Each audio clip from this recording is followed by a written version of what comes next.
She had everything the world told her to want, and she threw it all away for a life nobody could put a price on. On the coldest morning Black Hollow had seen in 11 years, a woman walked into a small mountain cafe with a split lip. She was trying to hide behind her hair and eyes that kept cutting toward the door, like she was waiting for something terrible to come through it. She wasn't waiting. She was running. And the man who stepped between her and the man grabbing her arm didn't do it because he was brave or noble or looking for a story to tell. He did it because it was the only thing that made sense in that moment.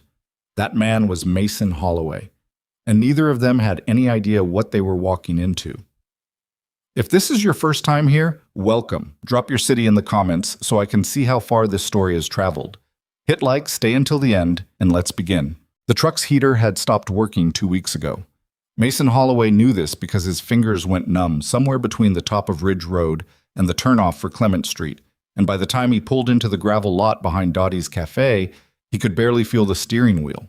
He sat for a moment with the engine running, not because he thought it would help. The heater was dead, the fan belt was cracked, and he hadn't had time to fix his own truck because he'd spent the last 3 days fixing everyone else's, but because sitting still felt like the only rest he was going to get today. He checked his phone. 6:47 a.m. One text from his sister Carol. Noah forgot his lunchbox again. I left it on your porch.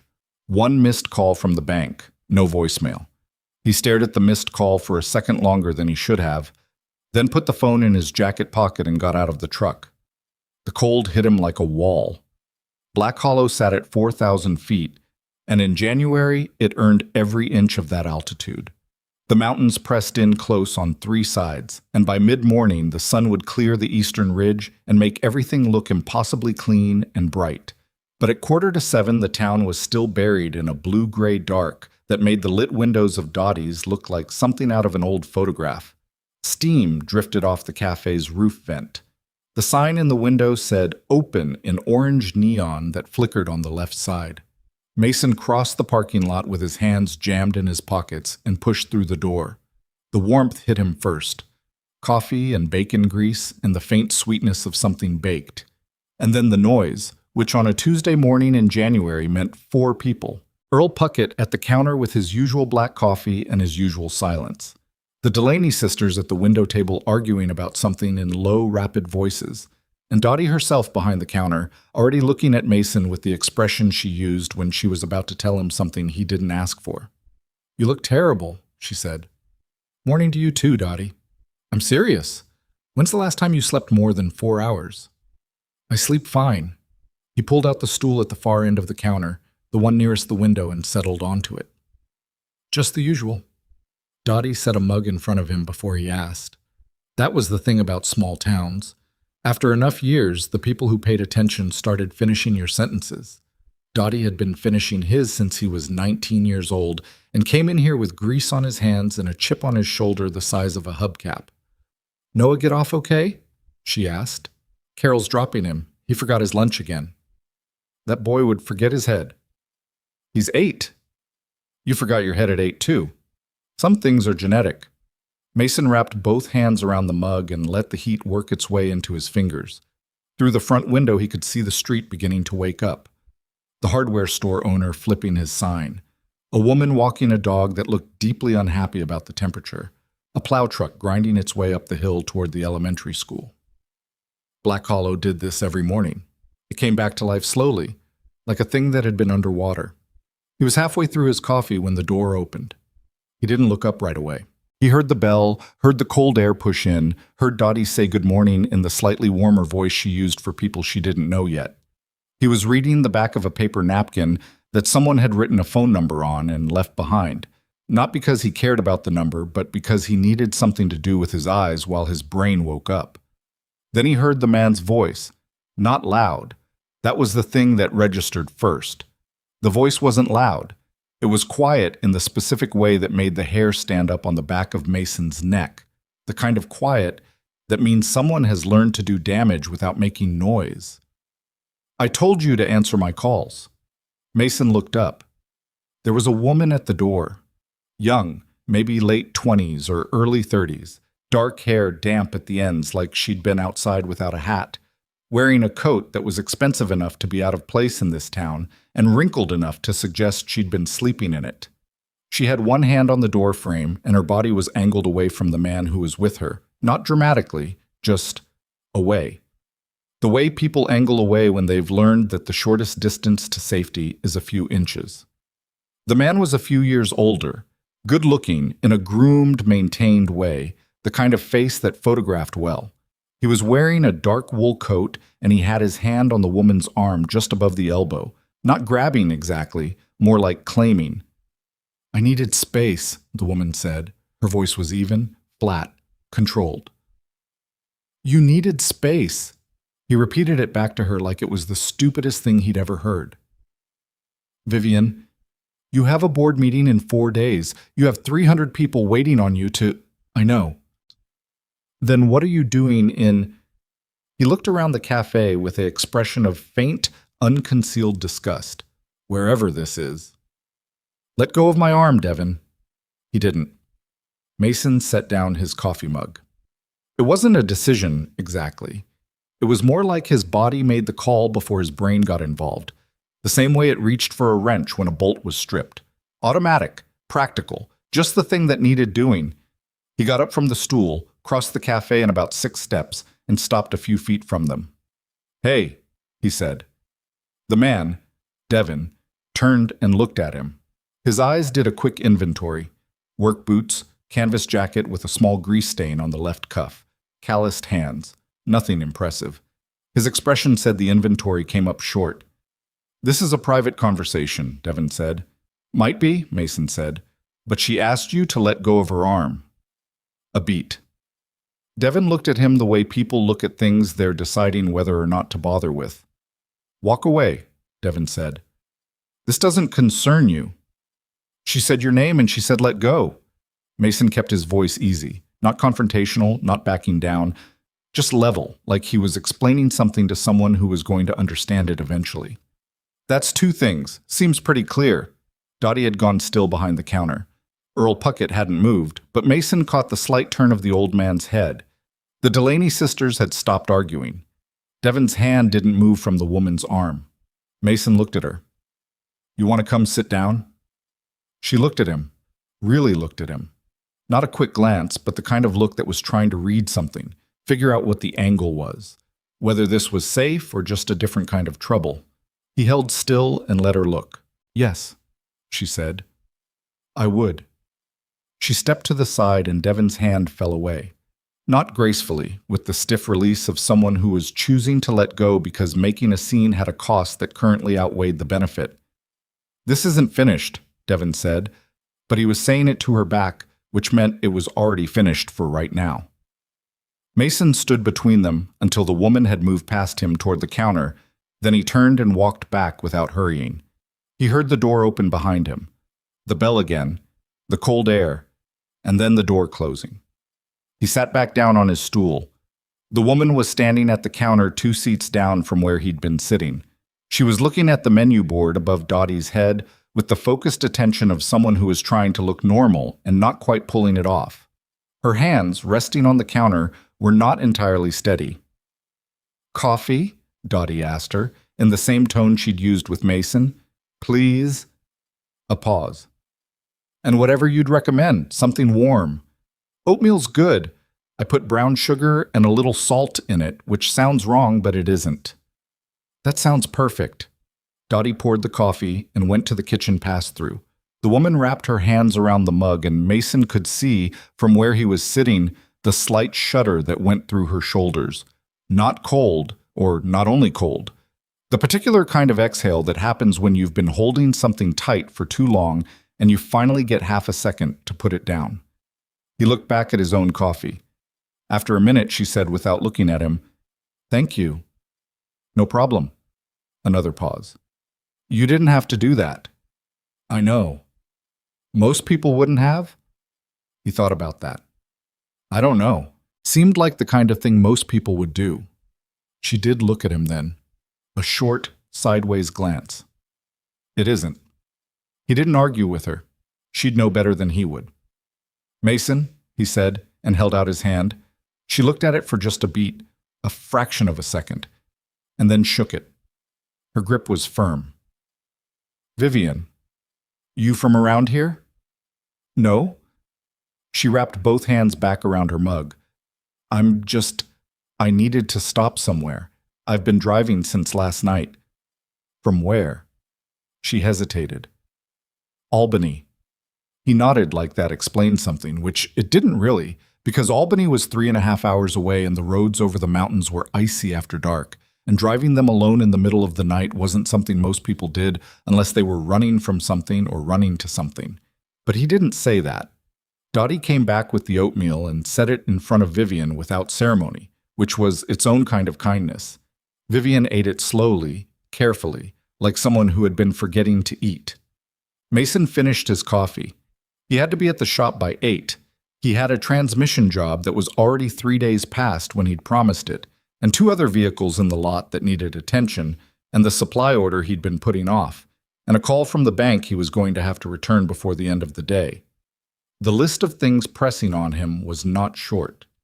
He put a 10 on the counter. "Keep the change, Dottie. You always say that like it's a generous amount," Dottie said. "It's $1.50. I'm a generous man." He stood and pulled his jacket back on. He glanced at Vivian, who was staring into her oatmeal. "Get some rest," he said. "Roads iced up last night. If you're driving, give it a couple hours." She looked up at him, that same careful reading look.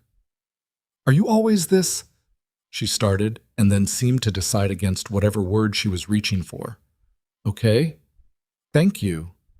He nodded and went out into the cold. He thought about her twice during the morning.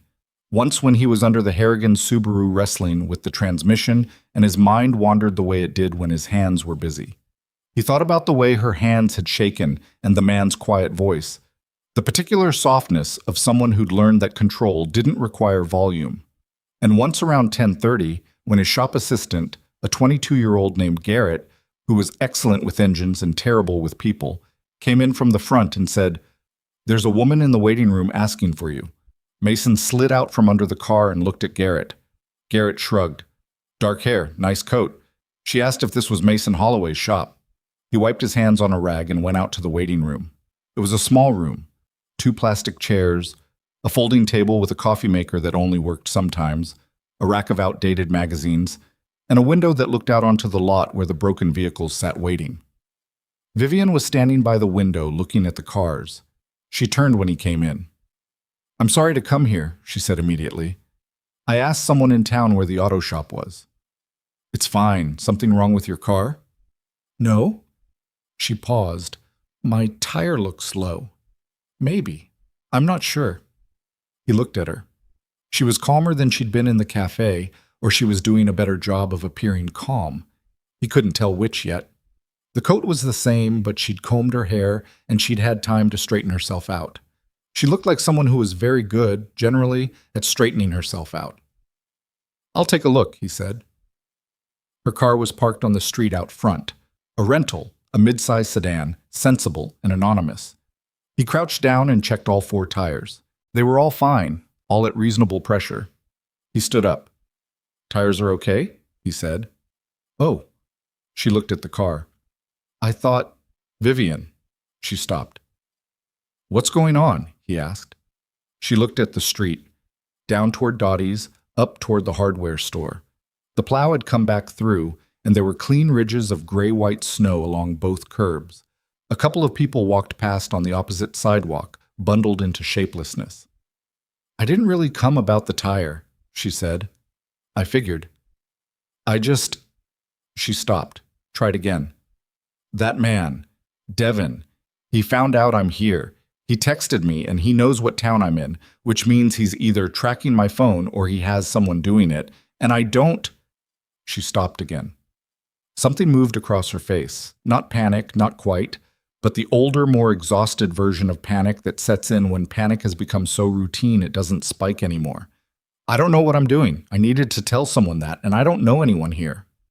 Mason looked at her for a moment. "You want to come inside?" he said. "Coffee maker in there's about 50-50, but it's warm." She stayed for an hour and a half. They sat in the waiting room with the so-so coffee while Garrett made noise in the garage, And Vivian talked in the careful, edited way of someone who had been burned by saying too much. She gave him pieces, not the whole picture, and Mason was fine with that because he understood editing. He'd been editing his own story for years. She told him the man was her ex-fiancé, that they'd been engaged for 14 months before she ended it 3 months ago. That ending it had not apparently communicated clearly enough that things were over. "He's not violent," she said, with the specific emphasis of someone who has thought carefully about the exact nature of a thing. "He's never hit me, but he—" She turned her coffee cup in her hands. "He's very good at making you feel like you need his permission to exist, like everything you do has to run through him first.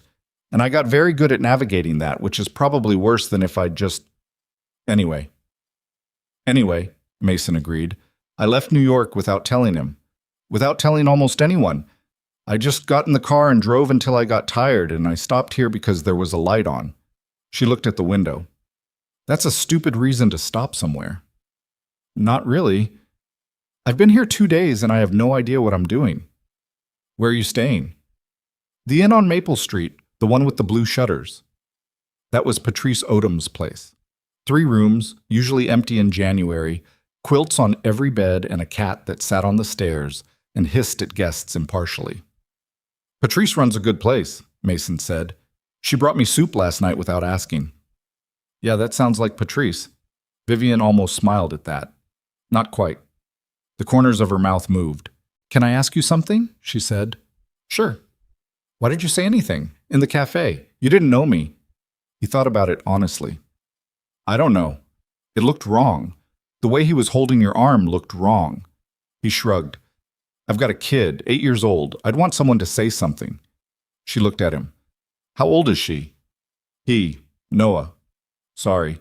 "No, people always say that. I think because I called him my kid and not my son." "Is his mother—" "She died 4 years ago. Car accident." He said it the way he always said it, straight, because there was no other way to say it that didn't make both people more uncomfortable. "It's just us now." Something shifted in her face. Not pity, which he was grateful for, but something more like recognition.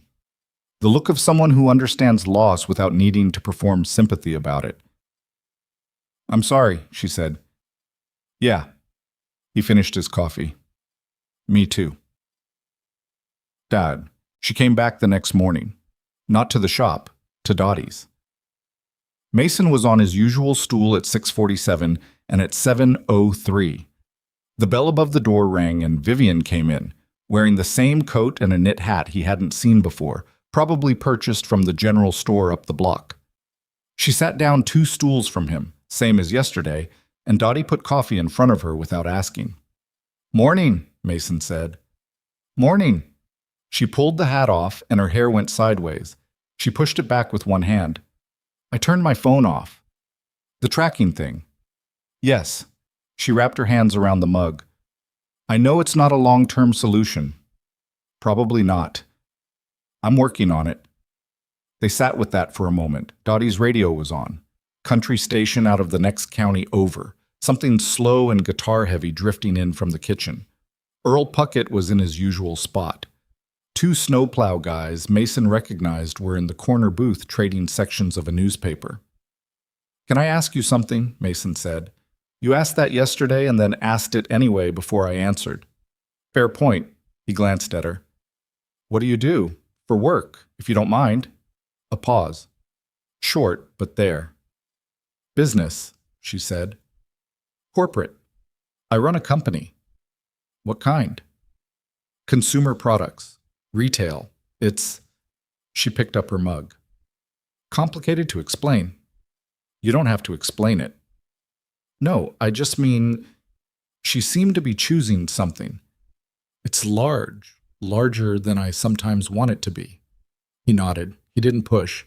She was giving him what she wanted to give him, and that was fine. He had enough of his own things he didn't want to explain. "What about you?" she asked. "How long have you had the shop?" 7 years. Took it over from the guy who owned it before. Pete Harkness.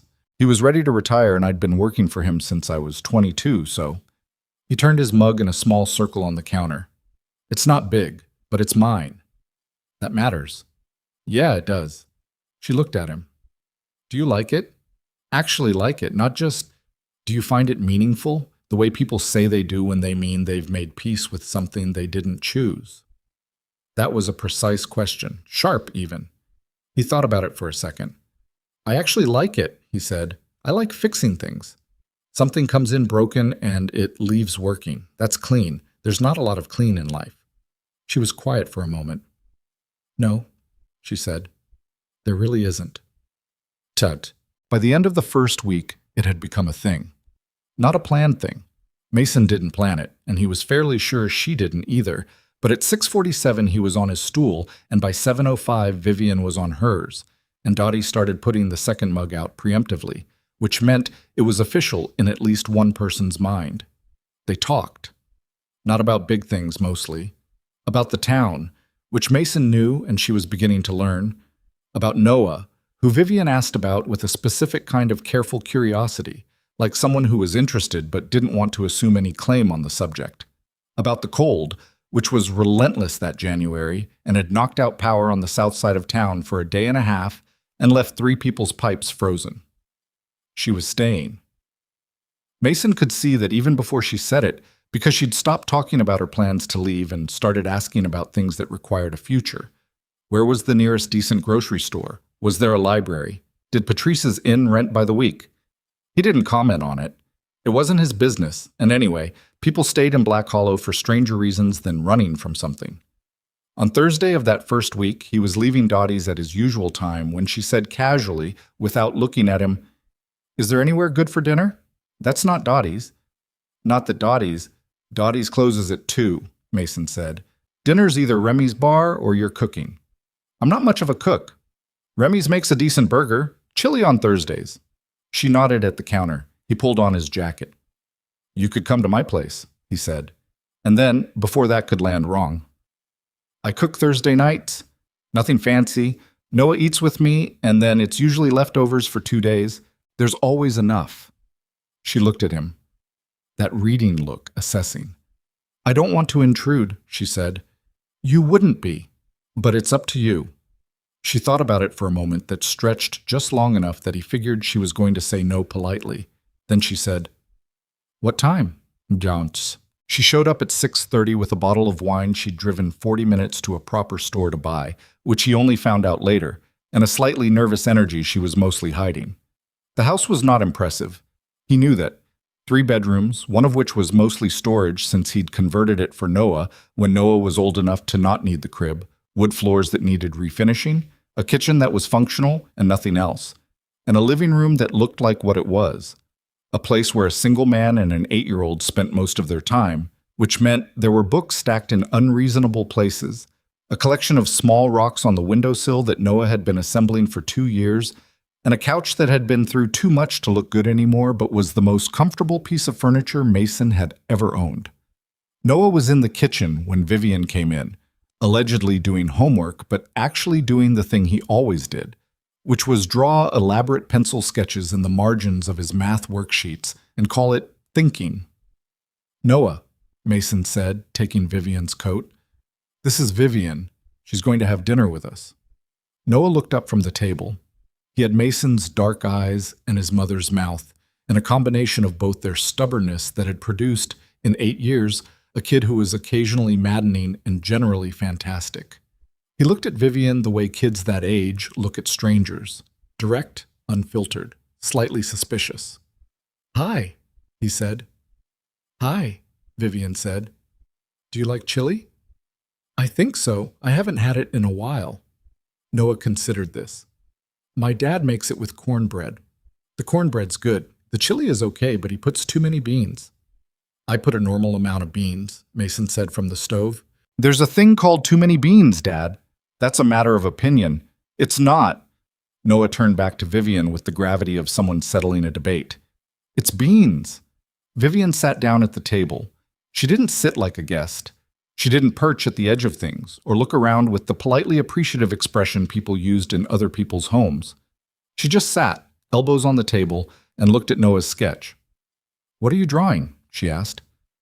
"A race car, but it's also kind of a spaceship." "How does that work?" "It has rockets in the back, but the rockets aren't for space, they're for the track. for going really fast. He pushed the worksheet toward her. See, these lines are fire, but they go sideways. That's actually a reasonable design, she said seriously. The lateral thrust would affect your turn radius, but if you're on a straight track... Noah looked at her with new interest. You know about physics? A little? Do you know what happens when you go really fast and the air pushes against you? Drag, air resistance. Yeah. He picked up his pencil. Dad says I'll learn it in school, but school is really slow. Mason set a bowl of chili on the table in front of Noah, who immediately looked into it and began pushing beans to one side with his spoon in mute protest. Normal amount, Mason said, without looking at him. So many beans, Noah said, not looking up.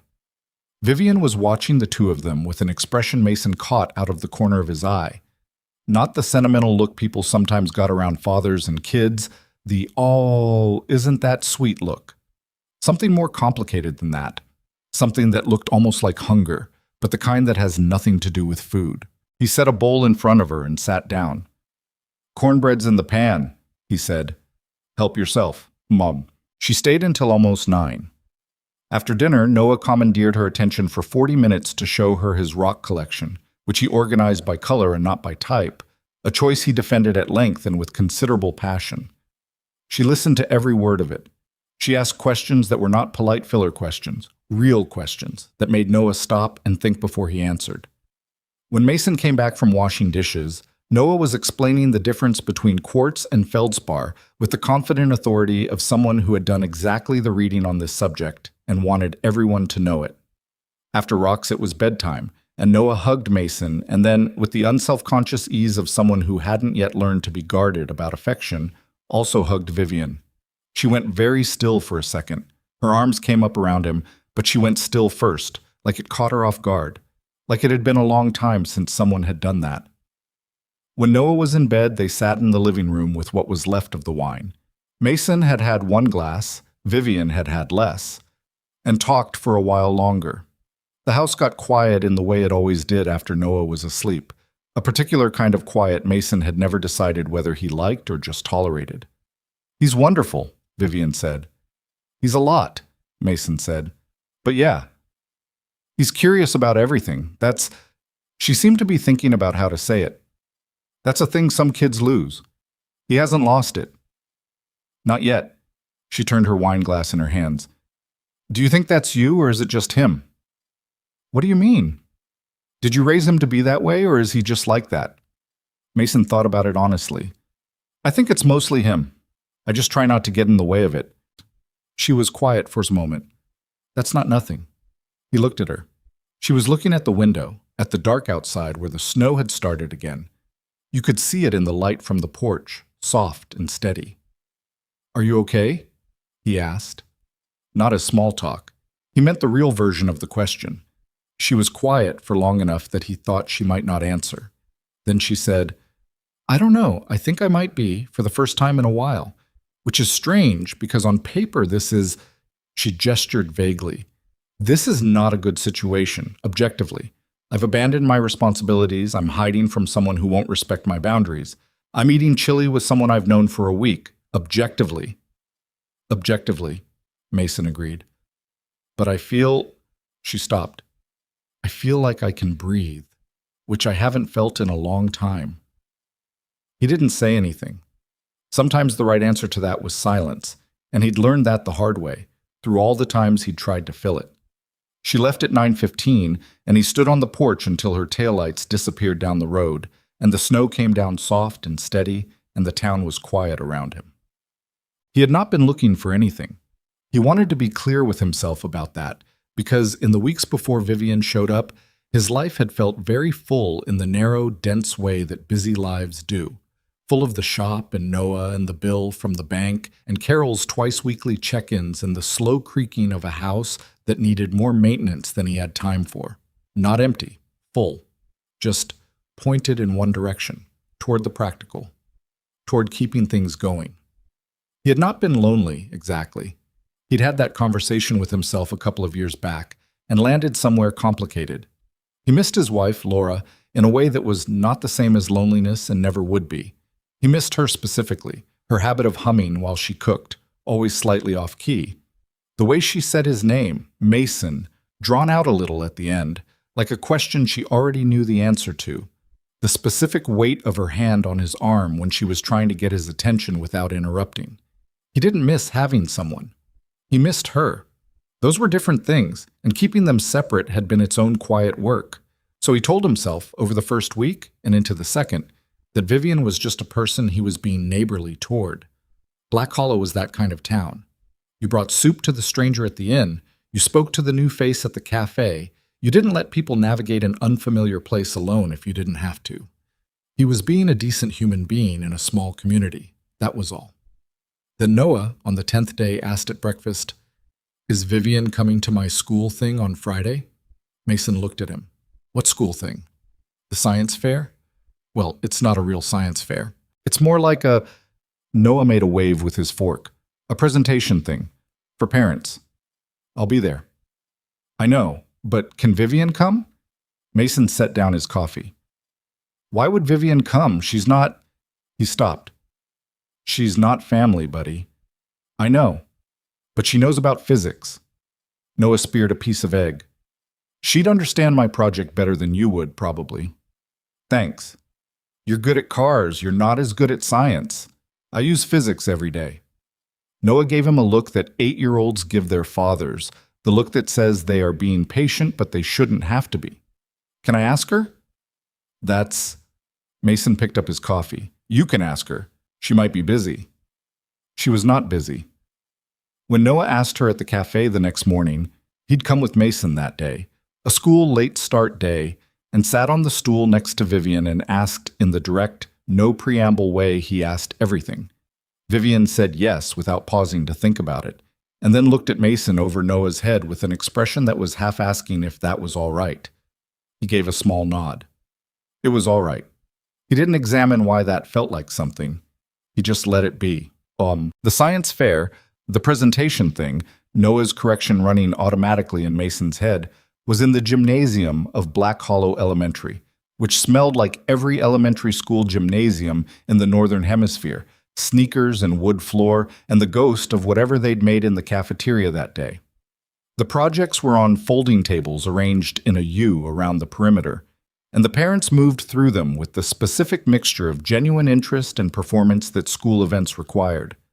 Noah's project was on the aerodynamics of different shapes, which he had tested using a fan he'd borrowed from Mason's shop, and pieces of cardboard he'd cut and tested with the meticulous repetition of someone who was born to run experiments. The display board was hand-lettered and slightly crooked and had a drawing of the race car spaceship in the corner because Noah believed a project should have personality. Vivian stood next to Mason while Noah explained his methodology to them, which was mostly for her benefit since he'd explained it to Mason 4 times already. She asked the exact right questions, not the softball parent questions, but the ones that made Noah's face light up because they pushed at the edges of what he'd thought about. "What would happen if you changed the surface texture?" she asked. Noah stared at her. "Like rough versus smooth?" "Yeah." "Would the shape still matter as much?" He thought about it for a full 10 seconds, biting his lip. "I don't know. I'd have to test it." "That could be your next project." "Yeah." He was already somewhere else in his head, building the experiment. "Yeah, it could." Mason watched this from a few feet away, where he'd stepped to let them talk, and he held a paper cup of bad gymnasium punch and did the thing he'd been trying not to do, which was feel something about it. About the way she talked to Noah like he was worth talking to. About the way Noah had already decided she was worth trusting.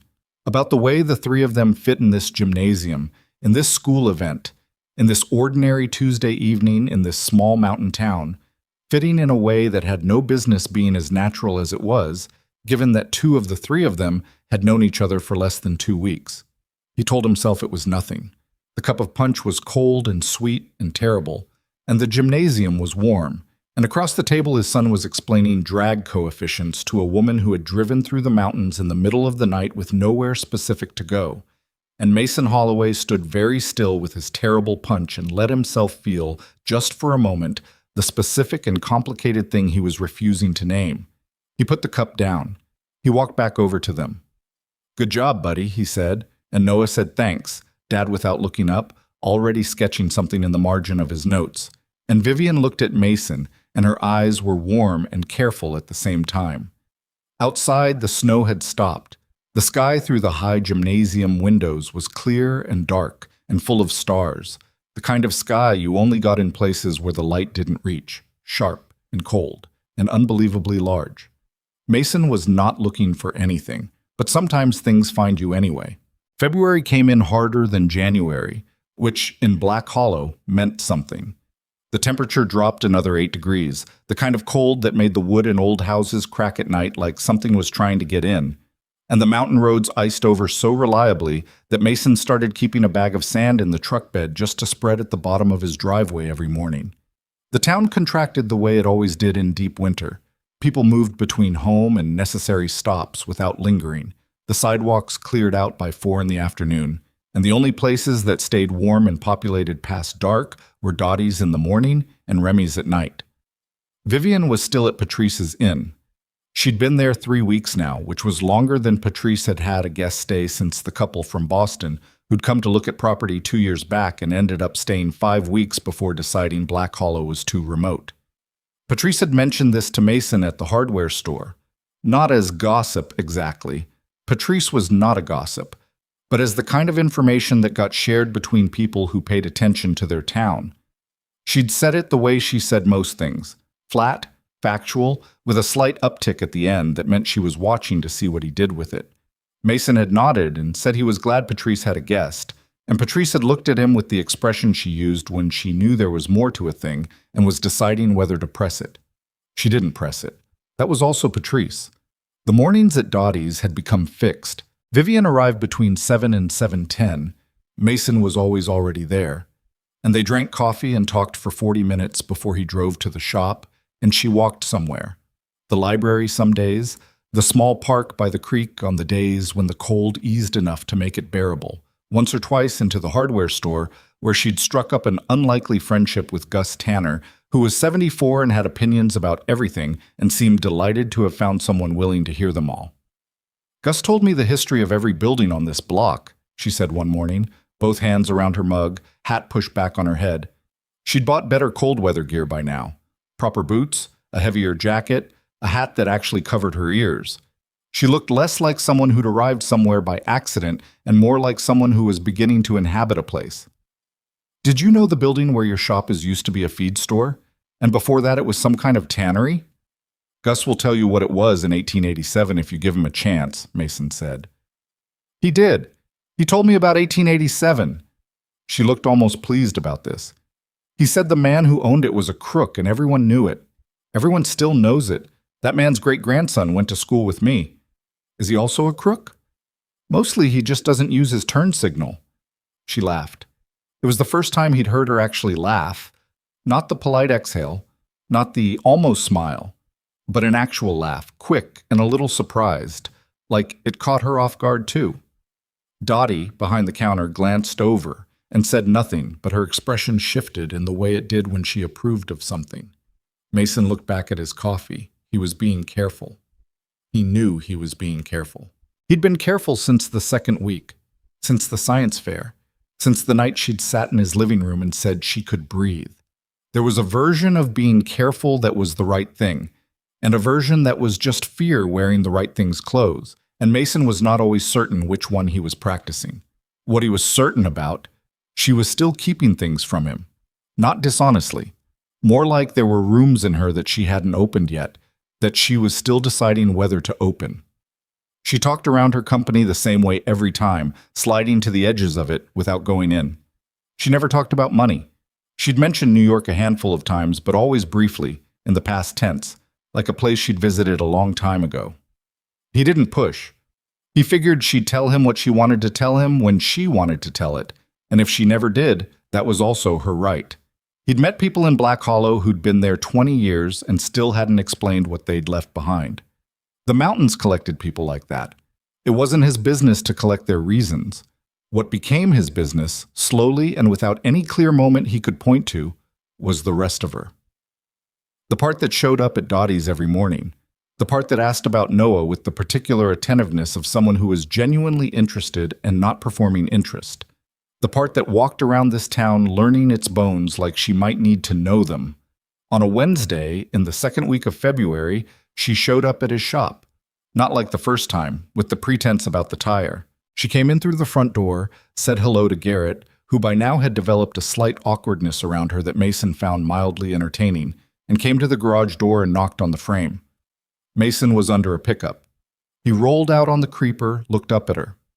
"I need to show you something," she said. He sat up. She was holding her phone, which she'd turned back on 2 weeks ago after some kind of call with someone she referred to only as her IT person. The screen was facing down. "What's going on?" She turned the phone over. It was an email. Long, the kind that had clearly been drafted carefully, with the precision of someone who chose words for effect. He read it once, not fast enough to catch everything, and looked up at her. "That's Devin?" "That's his lawyer." He looked at the email again. Phrases surfaced: breach of fiduciary duty and in the event of continued absence, and as previously agreed in the partnership arrangement. He was not a lawyer. He did not fully understand the legal architecture of what he was reading, but he understood the shape of it, which was a man using formal language to make a woman feel like her choices were not her own. "He's saying you legally have to come back?" "He's saying he'll argue that I do." She put the phone in her pocket. "Whether he has a case is—" She stopped. "I have lawyers, I have good ones, but it costs time and energy I'd rather spend on other things." "Can he actually make you do anything?" "No." She said it firmly, but then something moved across her face. "Not legally, but Devin doesn't usually work through legal channels. He works through—" She seemed to be looking for the word. "Pressure. He finds what matters to someone, and he applies pressure to that thing." "What matters to you?" She looked at him evenly. "The company. The people who work there. 360 employees who need to know their leadership isn't in—" She stopped herself. "He'd leak to the press that I've gone missing, create instability, hurt the stock price, hurt the people." Mason looked at her. She just said more about her actual life in 1 minute than she had in 3 weeks, and they both knew it, and she was watching him to see what he did with it. "What do you want to do?" he asked. "I want to not go back yet." A pause. "I know that sounds— It doesn't sound like anything. What do you need?" She looked at the floor of the garage, then back at him. "I don't know. I think I just needed to tell someone." "Okay." He picked up the rag from beside the creeper and wiped his hands. "You hungry? Garrett goes to Dottie's for lunch at noon, picks up a sandwich. I can have him get 3. She blinked. Whatever she'd been bracing for, advice, alarm, questions she'd have to answer. It wasn't that. "Sure," she said after a second. "Good. Tell him turkey. He always comes back with the wrong thing if you don't specify." She almost smiled. "Turkey. Got it." She went back out to the waiting room, and Mason rolled back under the truck and lay there for a moment in the particular quiet of the garage, the cold smell of metal and oil, the distant sound of the radio Garrett kept on. He stared up at the undercarriage of the pickup and thought about 360 employees and the particular way she'd said leadership and the fact that she ran something large enough to move a stock price. He let that sit. Then he picked up his wrench and went back to work. They ate lunch in the waiting room, the 3 of them, Mason and Vivian and a very self-conscious Garrett, who eventually forgot to be self-conscious because Vivian asked him about the car he was restoring in his parents' driveway, and Garrett could not be self-conscious and talk about his car at the same time, which was a documented fact. He talked for 20 minutes about the engine, and Vivian asked questions that revealed she knew considerably more about engines than most people in a wool coat with good boots. And by the end of it, Garrett looked at Mason with an expression that said, "Where did you find this person?" And Mason shrugged one shoulder. After Garrett went back to the garage, Vivian was quiet for a moment, picking at the edge of her sandwich wrapper. "What?" Mason said. "Nothing. She looked at the window. "I've had lunch meetings in rooms where the table costs more than most people's cars, and I've had people talk at me for 2 hours and say nothing. And that kid just told me genuinely interesting things about a 1968 Camaro for 20 minutes, and I can't explain the difference, but there is one. Garrett's a good kid. What's he doing here? Working for you?" "He's from here. His family's here." Mason gathered the sandwich wrappers. Not everyone wants to leave. She looked at him. Do you want to leave? No. He said it without having to think. This is my place. She nodded slowly, like he'd confirmed something she'd already guessed.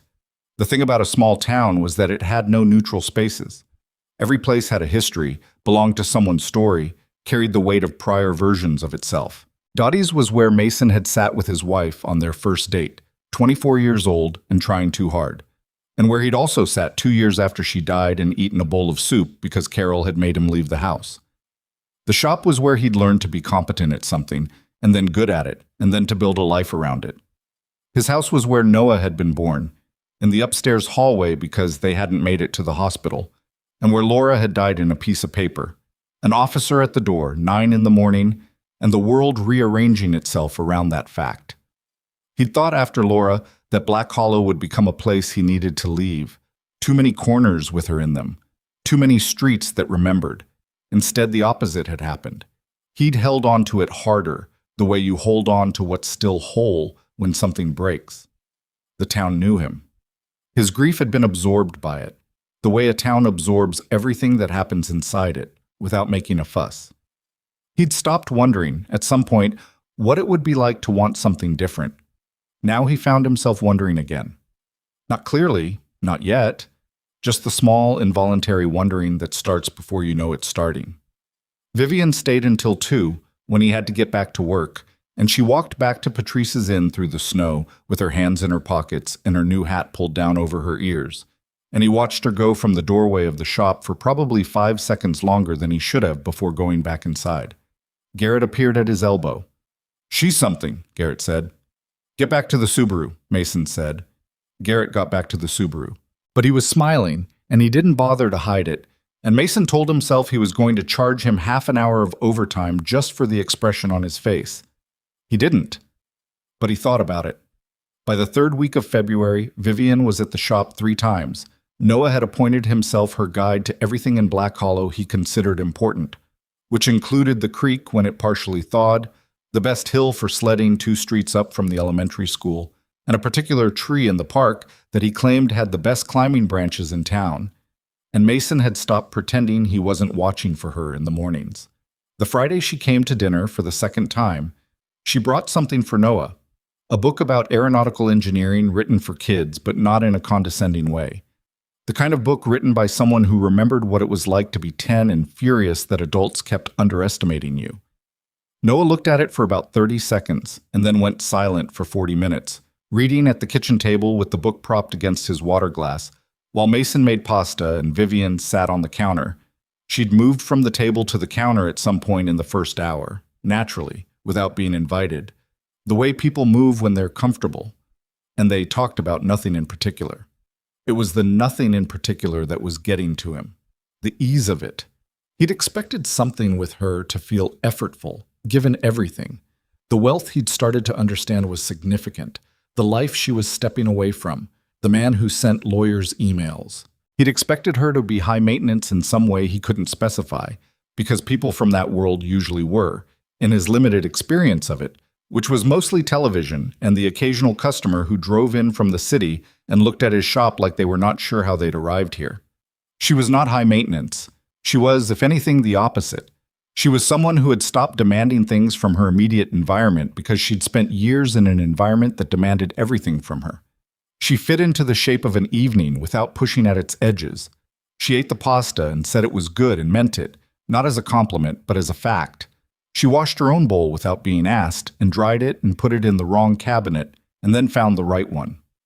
She did not make everything about her, which Mason had not expected from someone who ran a company of 360 people, and he knew that was an unfair assumption, but it was the one he'd had. Noah fell asleep on the couch at 8:30, which was not bedtime, but was non-negotiable once it happened, and Mason carried him to his room and came back to find Vivian at the kitchen table with her phone face down in front of her and an expression on her face that was different from her usual ones. "You okay?" he asked. She looked up. "There was a missed call from my chairman." He sat down across from her. "About the email?" "About the company. She pressed her fingers against her forehead. "There's a deal falling apart. A partnership we've been building for 2 years. It needs my attention. Are you going to call back? Tonight? She looked at the phone. No. Tonight I'm going to sit here for another 20 minutes and pretend I'm a normal person, and then I'll go back to Patrice's and deal with it. He looked at her steadily. You know you don't have to pretend to be anything here. She looked back at him. In the kitchen light, she looked tired. Genuinely tired, not performed tiredness, but the specific fatigue of someone who has been managing too many things for too long and has only recently started to feel the weight of it now that she has a moment to stop. I know, she said. That's actually what I mean. Here, I don't have to be the CEO or Devin's ex or the woman who disappeared. I just have to be... She looked at her hands. I'm not sure I know what that is anymore. Vivian Ashcroft, Mason said. That's enough. She was quiet for a moment. Something shifted in her face. Not dramatically, just a small adjustment, like a thing being set back in its proper place. I haven't told you everything, she said. I know. Doesn't that bother you? He thought about it. Not yet. At some point it might. Probably, he agreed. But you'll tell me when you're ready or you won't, and I figure either way I'll deal with it then. She looked at him with that reading look, the one she'd used in the cafe on the first morning, the one that was trying to figure out the angle. Except this time it seemed different, like she wasn't looking for the angle because she'd already accepted that there wasn't one, and that itself was what she was trying to understand. You're a strange person, she said, not unkindly. I get that sometimes. She picked up her phone and put it in her pocket. 20 minutes, she said. 20 minutes, he agreed. They talked about nothing in particular, and this time he let himself feel the ease of it instead of examining it. It was 23 minutes in the end. He counted vaguely, not consciously, the way you count things you're not trying to count. After she left, he stood in the kitchen and looked at the bowl she'd washed, sitting in the wrong spot in the cabinet until she'd found the right one, and then at the book Noah had left on the table, and he felt the full complicated weight of something building and decided, one more time, not to name it yet. That was a Thursday. On Friday, everything shifted. He was at the shop by 8. At 8:40, Carol called. Carol was his older sister by 4 years, and she'd been in Black Hollow all her life, which meant she knew everything about it and was occasionally exhausting about this fact. She'd taken Noah 3 mornings a week since Laura died, and she'd brought Mason meals for the first year after, and then stopped when she decided he was capable. And she'd inserted herself into his life with the specific confidence of someone who had decided their involvement was necessary and had not been proved wrong enough times to reconsider. I need to ask you something, Carol said. Morning, Carol. I'm serious. Who is this woman? Mason set down his coffee. Which woman? Don't do that. You know which woman. Patrice's guest, the one Noah won't stop talking about. Her name's Vivian. I know her name. Noah said it 11 times yesterday. Vivian knows about aerodynamics. Vivian got him a book. Vivian was at dinner. A pause. Mason. Who is she? She's someone who needed to stop somewhere for a while. She's having a hard time with something, and she ended up here. He picked his coffee back up. She's a good person. She's also beautiful. Carol. I'm not saying anything. I'm making an observation. You're making exactly the thing you're saying you're not saying. A pause that was itself a statement. Then, how are you feeling about all this? I'm feeling like I'm going to be late for a transmission job. Mason. Carol. Another pause. I just want to know you're being careful. I'm always careful. You're always careful with other people, not always with yourself. He looked at the wall of the shop, at the pegboard where the tools hung in their outlines, like shadows of themselves. Laura had helped him build that pegboard in the second year they'd owned the shop. She'd measured everything twice, and he'd teased her about it, and she'd been right that it needed to be measured twice. I know what I'm doing, he said. Carol was quiet for a beat. Okay, she said, in the voice that meant she had more to say and was choosing not to say it. Thank you for picking Noah up yesterday. Any time, you know that. He did know that.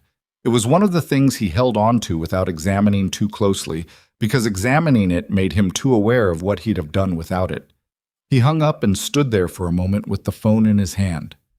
Not always careful with yourself. That was Carol's version of something that was probably true, and he knew it, and knowing it didn't make it easier to figure out what to do with.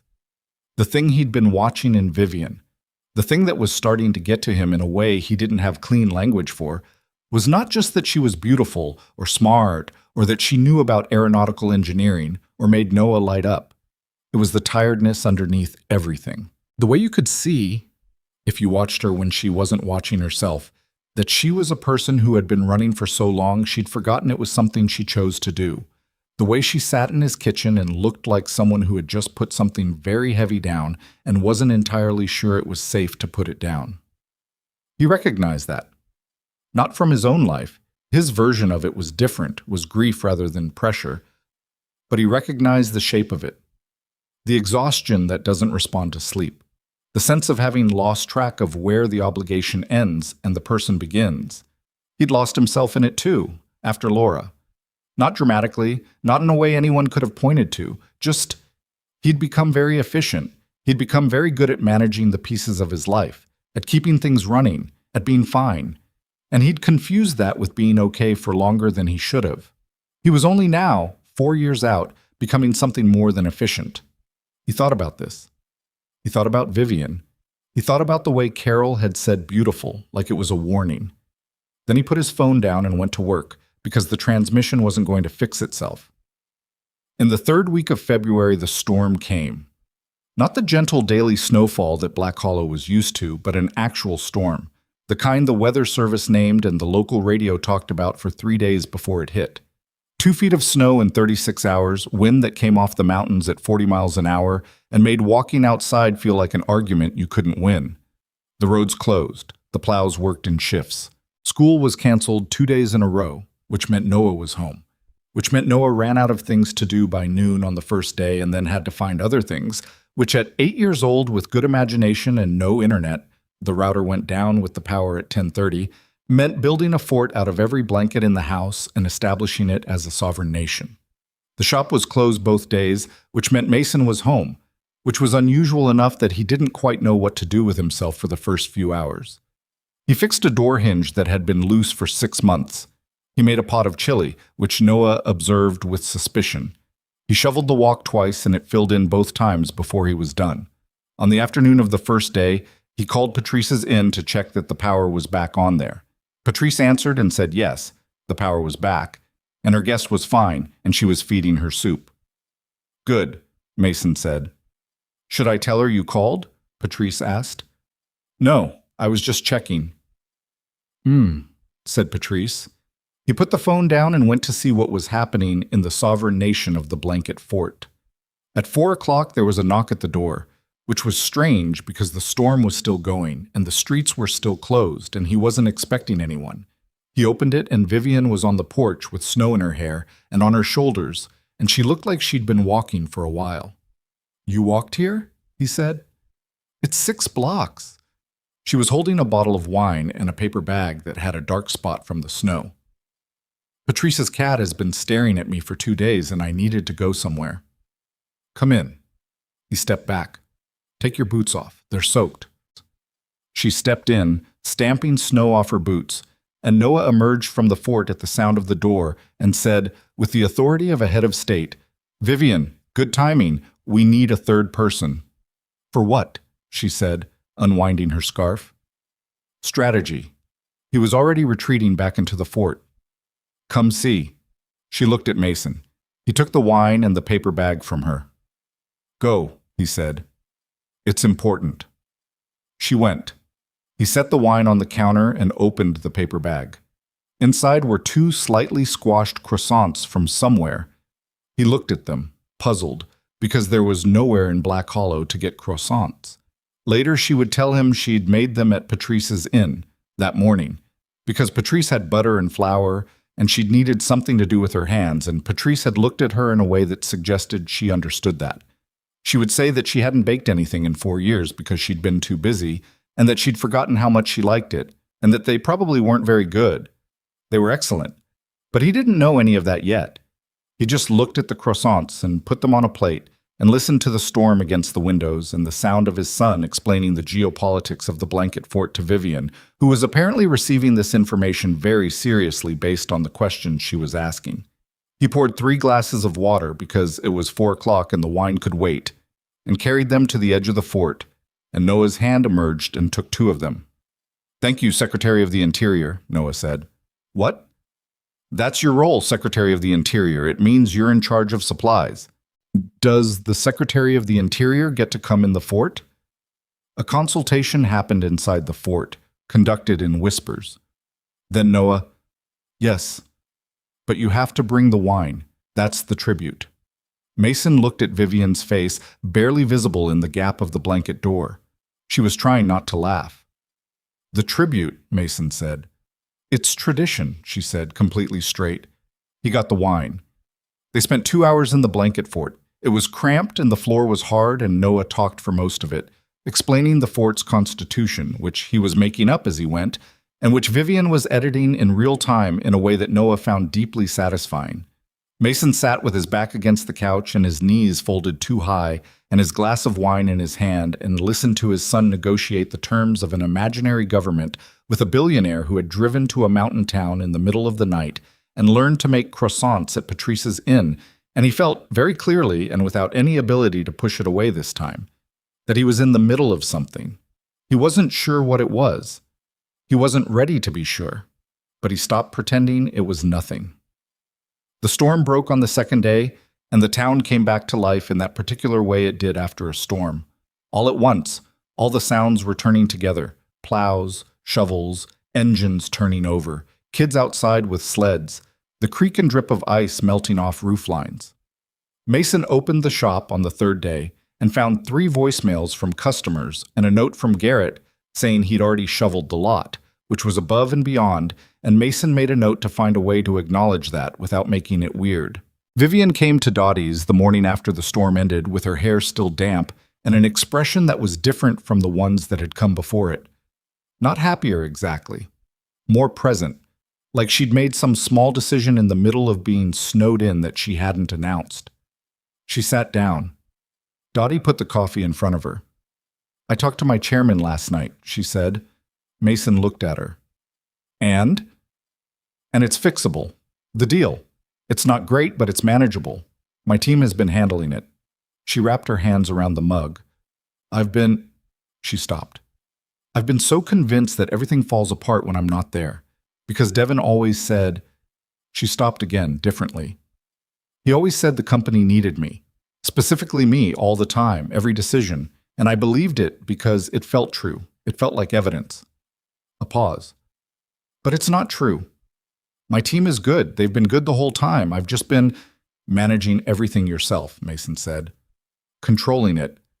She said it without softness. "Trying to control it.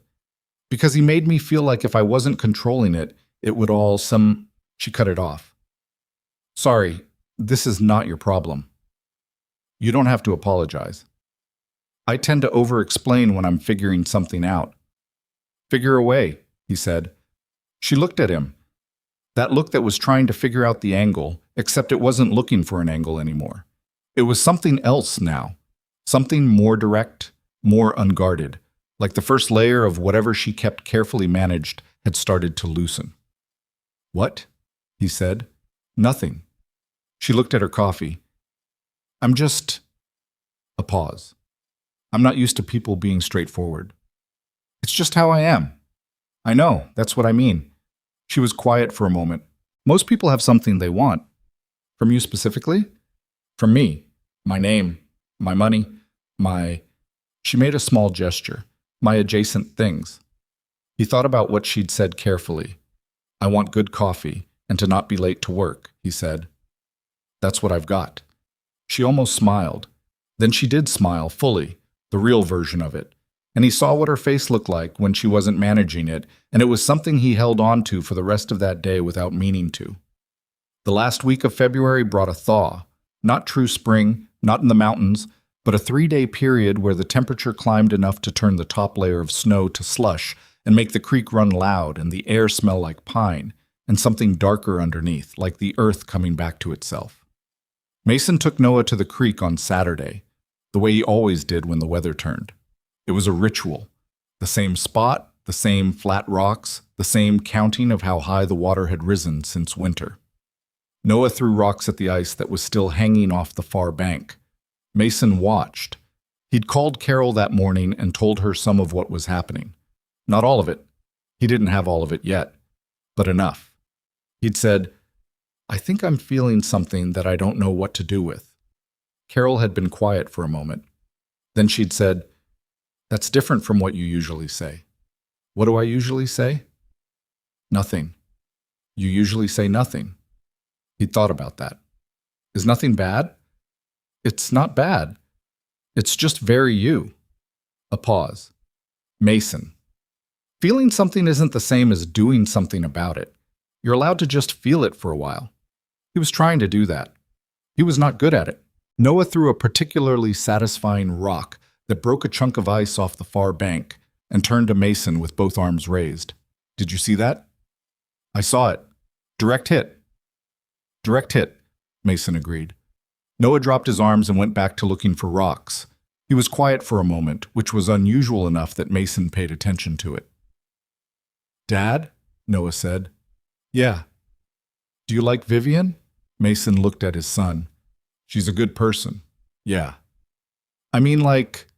Noah made a face, sorting through language. "Like, you know?" "Where did you get that question?" "Aunt Carol said something." "I'm going to have a talk with Aunt Carol." "She didn't say anything bad. She just said you look..." He scrunched his nose. "Different when Vivian's around." Mason was quiet for a moment, looking at the creek. "Do you like her?" he said. "You can tell me honest." Noah considered this with the gravity he gave everything. "Yeah, she asked me real questions, not the questions adults ask because they're supposed to." "What kind of questions do adults ask because they're supposed to?" "Like, how's school and what's your favorite subject?" He said this in a slightly robotic adult voice. "She asks things like what I actually think, and she listens to the answer." He threw another rock, smaller this time. "Mom used to do that." Mason held very still. It was the first time in a year Noah had brought up Laura without Mason starting the subject first. He'd stopped bringing her up the way kids do when they can feel something around a topic is tender, and they've learned to leave tender things alone. The fact that he'd said it now, here, in the same breath as Vivian, Mason didn't know exactly what to do with that. It hit him somewhere below the chest, in the complicated place where grief and love and time all pressed against each other. "Yeah," Mason said. "She did." Noah nodded and threw another rock. "I'm just saying," he said. "I heard you." "Okay." He found a flat stone and turned it over in his hand, considering its aerodynamic potential. "Can we ask Vivian to come to the creek next time?" Mason watched the water. It was high and fast and brown-green with snowmelt, running over the rocks with the noise of something that didn't need to hurry, because it was going to get where it was going regardless. "We can ask her," he said. Noah nodded, satisfied, and sent the flat stone skipping perfectly across the surface of the water. 3 skips before it sank. That was something, Mason thought. 3 was something. He turned his face into the cold air and let it hit him, and he stood there for a while with his son, listening to the creek go. March came in like it meant to stay. The thaw that had hinted at itself in late February pulled back, the way mountain weather always did when you started to trust it. And the first week of March brought another hard freeze that locked everything back down and left the roads glassy and treacherous by morning. Mason started keeping the sandbag in the truck bed again. The shop was busy. Post-storm season always brought in the cars that had been driven hard on bad roads, and were now showing it, radiators and alignments, and one spectacularly damaged undercarriage from a man who tried to cross the flooded creek road south of town on a dare and hadn't won. Life had a rhythm again. The morning coffee at Dottie's, the shop, picking up Noah, dinner. Vivian woven into it at the edges and increasingly toward the center. She'd started helping Noah with his science project extensions. The surface texture experiment she'd suggested at the school fair had become a real project, properly documented with a notebook and everything. They worked on it at Mason's kitchen table 2 evenings a week, Noah doing the hands-on testing and Vivian helping him write up the methodology, and Mason made food and listened to them argue about variables from the kitchen. It was too easy. That was the thing he kept running up against. It was too easy and too natural, and he'd been around long enough to be suspicious of things that felt that way, because easy and natural sometimes meant you weren't paying attention to the part that was about to go wrong. But it was also the first time in 4 years he'd sat in his own house and heard something other than just himself and Noah filling it, and he was not entirely sure what to do with how much that meant to him. He was thinking about exactly that, standing at the shop sink washing his hands at the end of a Tuesday, when Garrett came in from the front and said, with the specific careful tone he used when he wasn't sure how something was going to land, "There's a guy out front. He asked for you by name. He's not here about a car." Mason looked up. What does he look like? Garrett thought about it. Like someone who spent a lot of money on his coat and wants you to know it. Mason dried his hands slowly. He already knew who it was. Devin Carver was standing on the sidewalk outside the shop rather than coming in, which was either a power move or a refusal to enter a space he found beneath him, possibly both. He looked the same as he had in the cafe 6 weeks ago. Well-maintained, controlled, the kind of man who had never in his life misplaced his keys. He was wearing a coat that cost more than Mason's truck payment, and he had his hands in his pockets in a way that was meant to look relaxed and didn't quite get there. Mason came out of the shop and stopped a few feet from him on the sidewalk. "Mr. Holloway," Devin said. "That's right. Do you have a minute?" "Depends on what for." Devin looked at the shop, at the cars in the lot, at the hand-painted sign above the door that said Holloway Auto in letters that had faded slightly over 7 years. He didn't comment on any of it, but his eyes did briefly. "I'd like to talk to you about Vivian," he said. "Then you should talk to Vivian." "I have. She's not—" He stopped. Rearranged. "She's not being reasonable. I think you might be a factor in that." Mason looked at him. He kept his face neutral, which was not difficult because years of working on cars had taught him to keep his face neutral when he was thinking, and right now he was thinking several things at once. "A factor," he said. "You've been spending time with her. She trusts you." He said it without making it sound like a compliment. "I think she's found a comfortable situation here, and she's using it to avoid dealing with her actual responsibilities." "That sounds like something you'd say to Vivian." "I've said it to Vivian. She doesn't hear it from me anymore." He paused.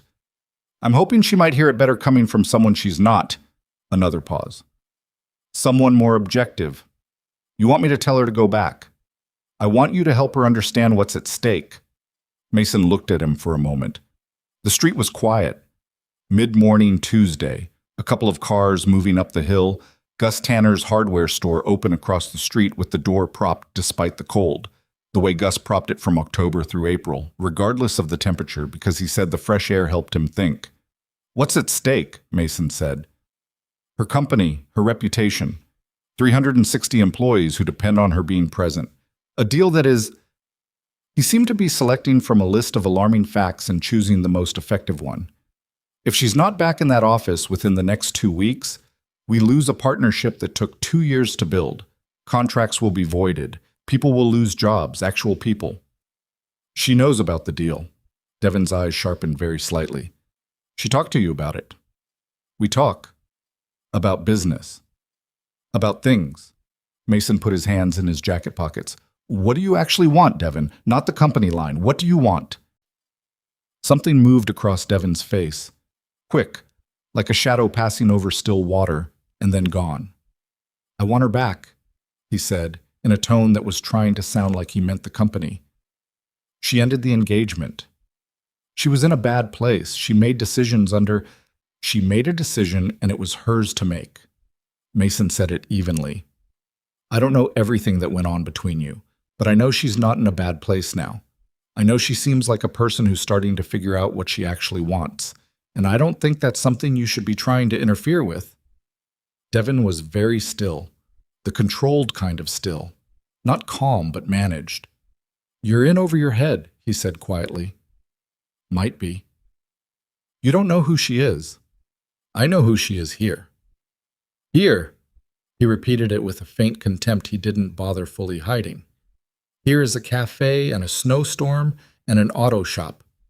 Here is not her life. Her life is in New York, with the company she built, and the people who need her there, and the world she belongs to.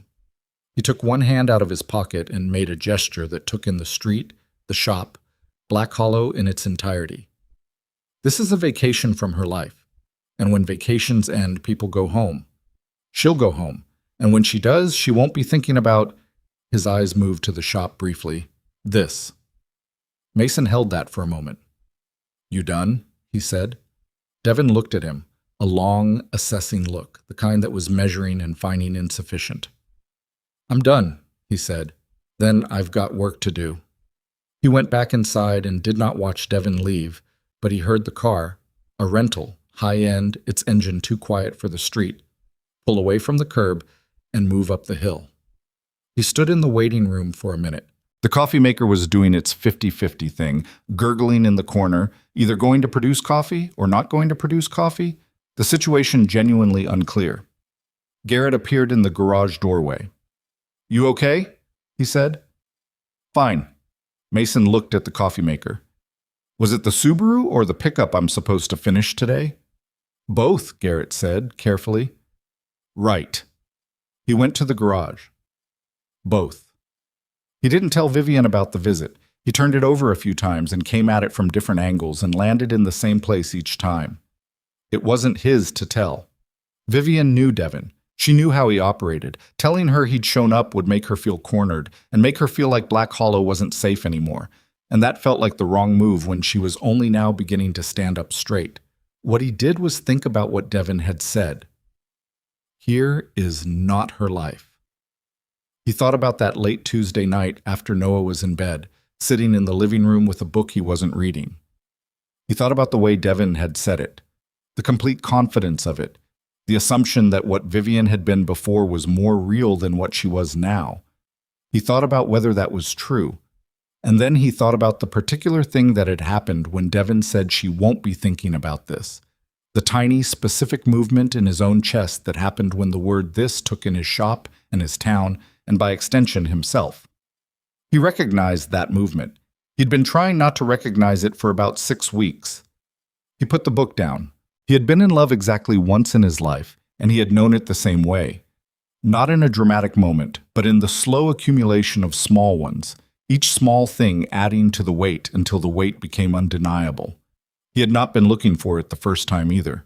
Laura had walked into Pete Harkness's shop to get her car looked at, and she'd waited on the same plastic chair that was still in the waiting room and read the same outdated magazines, and Mason had come out covered in grease at 22 years old, and she'd looked at him and said, "That bad?" And he'd said, "The car or my face?" And she'd said, "I wasn't talking about your face." He'd known something was happening then, but he hadn't named it for another 3 months. He sat in his living room and looked at the pile of rocks on the windowsill, Noah's ongoing geological survey of Black Hollow, and he named it. He was in love with Vivian Ashcroft. He didn't know her full story. He didn't know the exact scale of her life or all the things she'd left behind or what she was going to decide about any of it. He was in love with her anyway, the way you fall in love with real things, incompletely, without full information, before you're ready. He sat with that for a while. Then he turned off the light and went to bed. He slept badly, which he expected. In the morning, he went to Dottie's and she was already there, early, unusual, sitting with both hands around her mug and looking at something outside the window. She looked up when he came in and something in her face relaxed, which was a thing he only noticed because he'd learned to read her face and what relaxing looked like on it. "You're here early," he said, sitting down. "Couldn't sleep." She looked at him. "Devin was here yesterday?" He went still. "Here?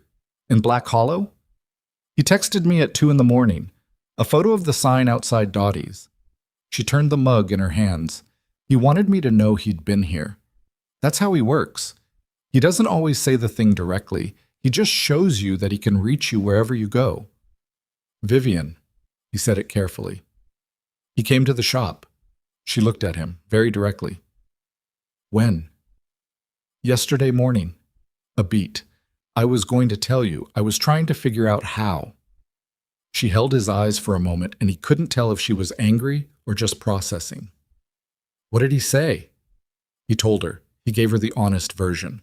The company, the deal, the employees, and the other thing, the personal thing, she'll go home and she won't be thinking about this. He told her all of it because she deserved all of it, and because keeping the last part from her would have been its own kind of dishonesty. She listened without interrupting. When he finished, she was quiet for a moment. He came to you, she said. Specifically to you. Yes. Because he figured out you matter. He didn't answer that. She looked at the window. The street outside was ordinary. Gus opening the hardware store, a woman walking with a stroller bundled against the cold, the plow having already come through and left the curbs clean. He's not wrong about the company, she said. The deal is real. The stakes are real. She paused. But he's using real things to make me feel like I have no choice. He's been doing that for 2 years, and I kept mistaking it for caring about me. She picked up her mug. He doesn't care about me. He cares about having access to the company through me. Those are different things, and I confused them for a long time. You don't have to explain it to me. I want to. She said it firmly. I want you to understand it because I realize She stopped. I've been giving you pieces. For 6 weeks I've been giving you pieces and letting you just accept that, which you did, which is a pause. That's not nothing, Mason. He waited. She set the mug down and turned to face him more directly, the way she did when she was going to say something she'd decided to say. My name is Vivian Ashcroft. My company is Ashcroft Consumer Group. We're publicly traded. Revenue last year was $4.3 billion. She said it straight, no softening, no adjustment for audience. I inherited the company from my father when I was 24, and I built it from a mid-size regional business into what it is now. I've been the CEO for 6 years. Devin was my CFO before he was my fiancé, which was a mistake I made because I confused competence for character. She paused. That's the real version. 4.3 billion. He kept his face even. He was good at keeping his face even. Okay, he said. Okay, she repeated, slightly incredulous. What do you want me to say? I don't know. Most people say something when I tell them that. What do they usually say? They usually look at me differently. She studied his face. You're not looking at me differently. I'm looking at the same person I've been talking to for 6 weeks. He picked up his coffee. The number is large, but it doesn't change anything from where I'm sitting. She was quiet for a moment. Then, it should, probably. Realistically. Probably, he agreed, but it doesn't. Dottie appeared to refill their mugs and glanced between them with the practiced neutrality of someone who'd been behind that counter long enough to have seen everything and learned that the best thing to do with most of it was refill the coffee and say nothing. Thank you, Dottie, Vivian said. Any time, hun. Dottie went back to the kitchen. Vivian looked at her mug. I need to go back, she said. Not for Devin. He doesn't get to make that decision. But there's a board meeting in 10 days, and if I'm not there, the board will interpret my absence as instability, and they'll start making decisions I need to be part of. She paused. I've been remote managing for 6 weeks, and my team is good, but there are things that require me to be physically present. Mason nodded. I'm not... She stopped. I'm not leaving permanently. I'm not... She seemed to be deciding something even as she said it. I don't know exactly what I'm doing, but I'm not disappearing. I know, he said. Do you? He looked at her. You drove here alone in the middle of the night, and you've been here for 6 weeks. You know Gus Tanner's opinion on every piece of architecture in town. You made croissants in Patrice's kitchen during a snowstorm. He set down his coffee. People who are going to disappear don't do that. She looked at him for a long moment. That look, the one that had started out trying to find an angle and had gradually, over weeks, become something else, something more open and less defended. I'll be gone about a week, she said. Maybe 10 days. Okay? Noah's going to ask where I am. I'll tell him you had to go handle some work stuff. Is that okay? He's 8. He understands people have jobs. He paused. He'll want you to text him if you can. She almost smiled. I can do that. She left 2 days later. Thursday morning, the car packed, a duffel bag he hadn't seen before in the trunk. She came to Dottie's first, as usual, and they sat for the usual 40 minutes except that neither of them talked as much as usual, which was its own kind of conversation. Before she left, she stood up and put her coat on, and then, with the deliberate quality of someone who had decided to do something before their better judgment weighed in, she put her hand on his arm, just briefly, the same way you'd steady yourself against something solid, and said, I'll be back. I know, he said. She left. The cafe felt different with her gone. Not dramatically. Dottie's was still Dottie's. Earl Puckett still sat in silence at the end of the counter. The radio still played the country station with the occasional signal problem that made the guitars sound like they were underwater. But the second stool felt like a fact about her absence, rather than just an empty seat, and Mason was aware of this in the way you're aware of a sound stopping. He went to work. He was good at going to work. It was the most reliable thing he had for when other things felt uncertain. The physical certainty of a job in front of him, the cause and effect of mechanical work, the satisfaction of a thing broken, becoming a thing fixed. He put in long days that first week, taking on a couple of jobs he might otherwise have turned away, driving Garrett mildly crazy with the hours, going home tired enough that thinking felt like an effort he could afford to put off. Noah asked about Vivian on the second day. Mason told him she'd had to go handle some work things. Noah accepted this with the pragmatism of someone whose father had explained, through example, that work things were real and sometimes required you to go places. Is she coming back? Noah asked. She said she is. Okay. He went back to his science notebook. Then, without looking up, she texted me. Mason looked at him. When? This morning. She sent me an article about aerodynamics. She said she found it and thought of the experiment. He turned the notebook so Mason could see where he'd made notes in the margin from whatever the article said. Did you know that surface roughness can actually reduce drag in some conditions? Like golf balls. Golf balls. The dimples. That's why they have dimples. She sent me a whole thing about it. He looked back at the notebook. She's pretty smart. Yeah, Mason said. She is. She called him on the 5th day. Not a text. An actual call at 8:30 at night after Noah was in bed, and the sound of her voice on the phone was different from her voice in person, more exposed somehow, the way voices get when they're just voices without the buffer of a face. How's it going? He said. Long. A pause. The office is... Another pause. I forgot what it was like, all of it. The meetings and the people who need things and there are so many decisions all day. Every decision comes to me, and they're all real decisions with real consequences. Is the deal fixable? Yes. It's going to cost something, but it's fixable. My general counsel is very good. She was quiet for a moment. Devin came by the office today. Mason was quiet. He was professional, formal, like nothing had happened, like he hadn't shown up in Black Hollow, like he hadn't been sending lawyer emails. She exhaled. Which is worse, somehow. The reset button he hits. Like what he does has no weight. What did you do? I told him we needed to restructure the CFO reporting relationship, that going forward he'd report to the board chair and not directly to me. A beat. He looked at me like I'd thrown water on him. Good. It doesn't fix everything. He still has board relationships and influence and...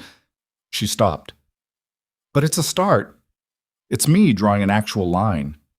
That's not nothing. No. She was quiet for a moment. How's the shop? Busy? How's Noah? He found out about golf ball dimples. I know. He texted me 6 questions about it. I answered 4 and told him the other 2 he'd have to figure out.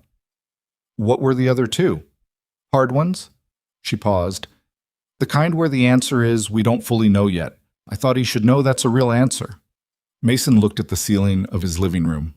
Outside, the wind had come back, the usual nighttime mountain wind that came off the ridge after dark, and the house settled around it the way it always did, small creaks and expansions, familiar enough that they were just the sound of home.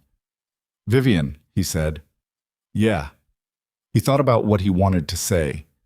He'd had 6 days of thinking about it, and he still didn't have it exactly right, which meant he was going to have to say an imperfect version and trust that it landed. When you come back, he said, I'd like to... He stopped, started again. There's a thing I want to say to you that I'm better at saying in person. A beat of silence. Okay, she said. Her voice was careful but not alarmed, more like someone who has been waiting for a door to open. Okay, he said. They talked for another 20 minutes about nothing important, and when they hung up, he sat there in the quiet of his house and felt the specific, exposed feeling of someone who has said enough to be understood and not quite enough to be certain what happens next. She was back in 9 days. He didn't know she was back until she showed up at Dottie's on the 10th morning.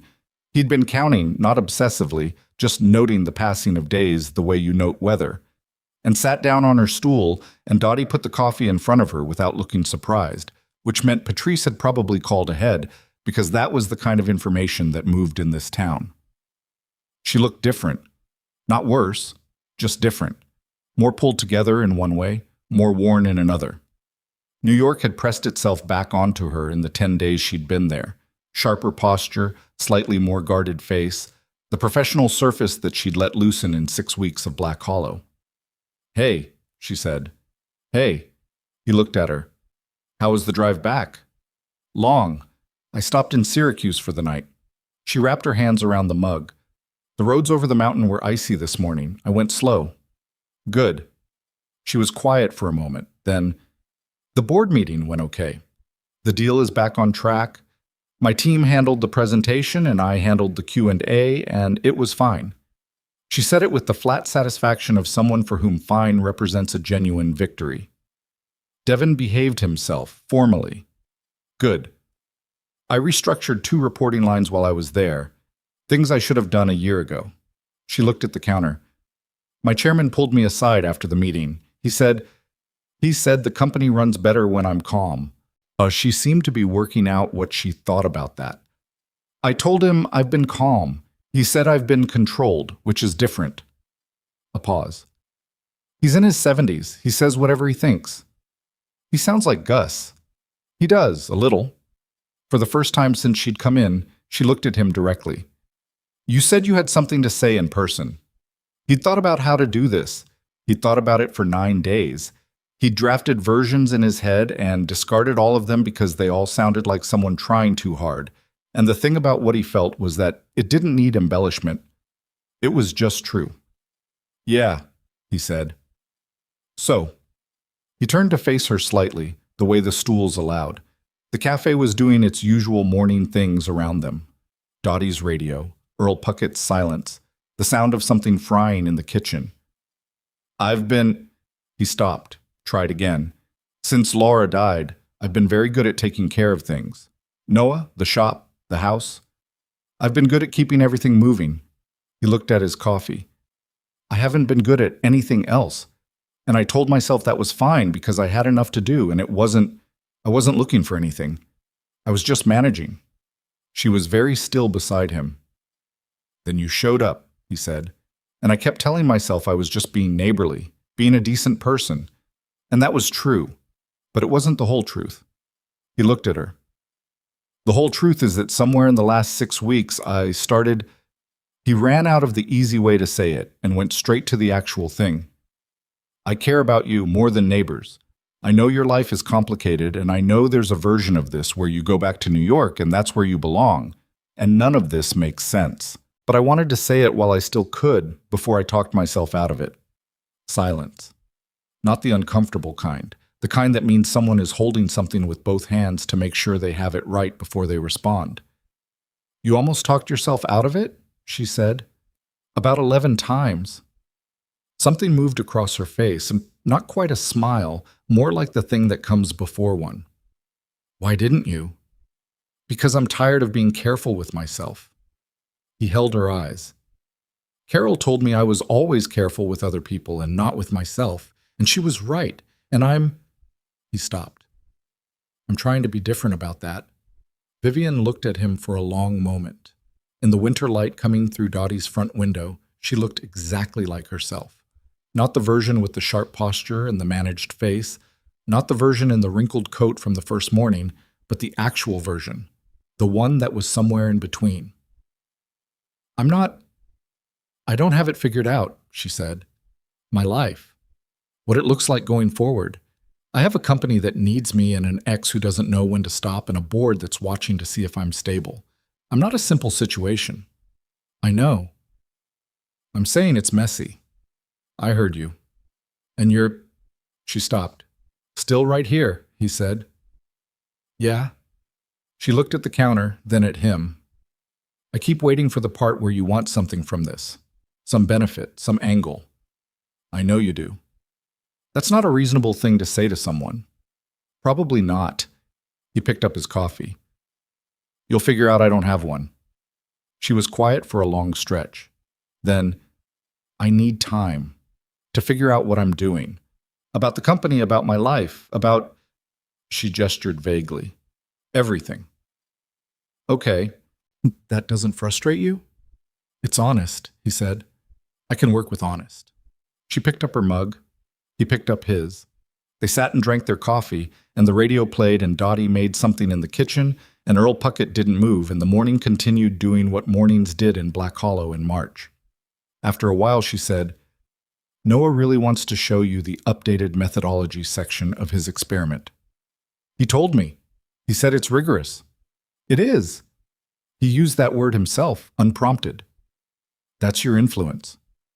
I told him good science uses precise language. He's 8 and he used rigorous in a sentence. I don't know what to do with him. She almost laughed. That almost laugh that was becoming, day by day, a real one. You do fine, she said. He shook his head. I make chili with too many beans.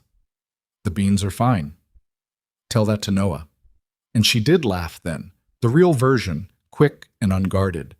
And Dottie glanced over from behind the counter with that expression of hers, the approving one, and didn't say a word. The next several weeks moved differently from the ones before. Something had shifted, not dramatically, not in any way that could be pointed to and labeled, but the space between them had changed. It was smaller now, and less uncertain.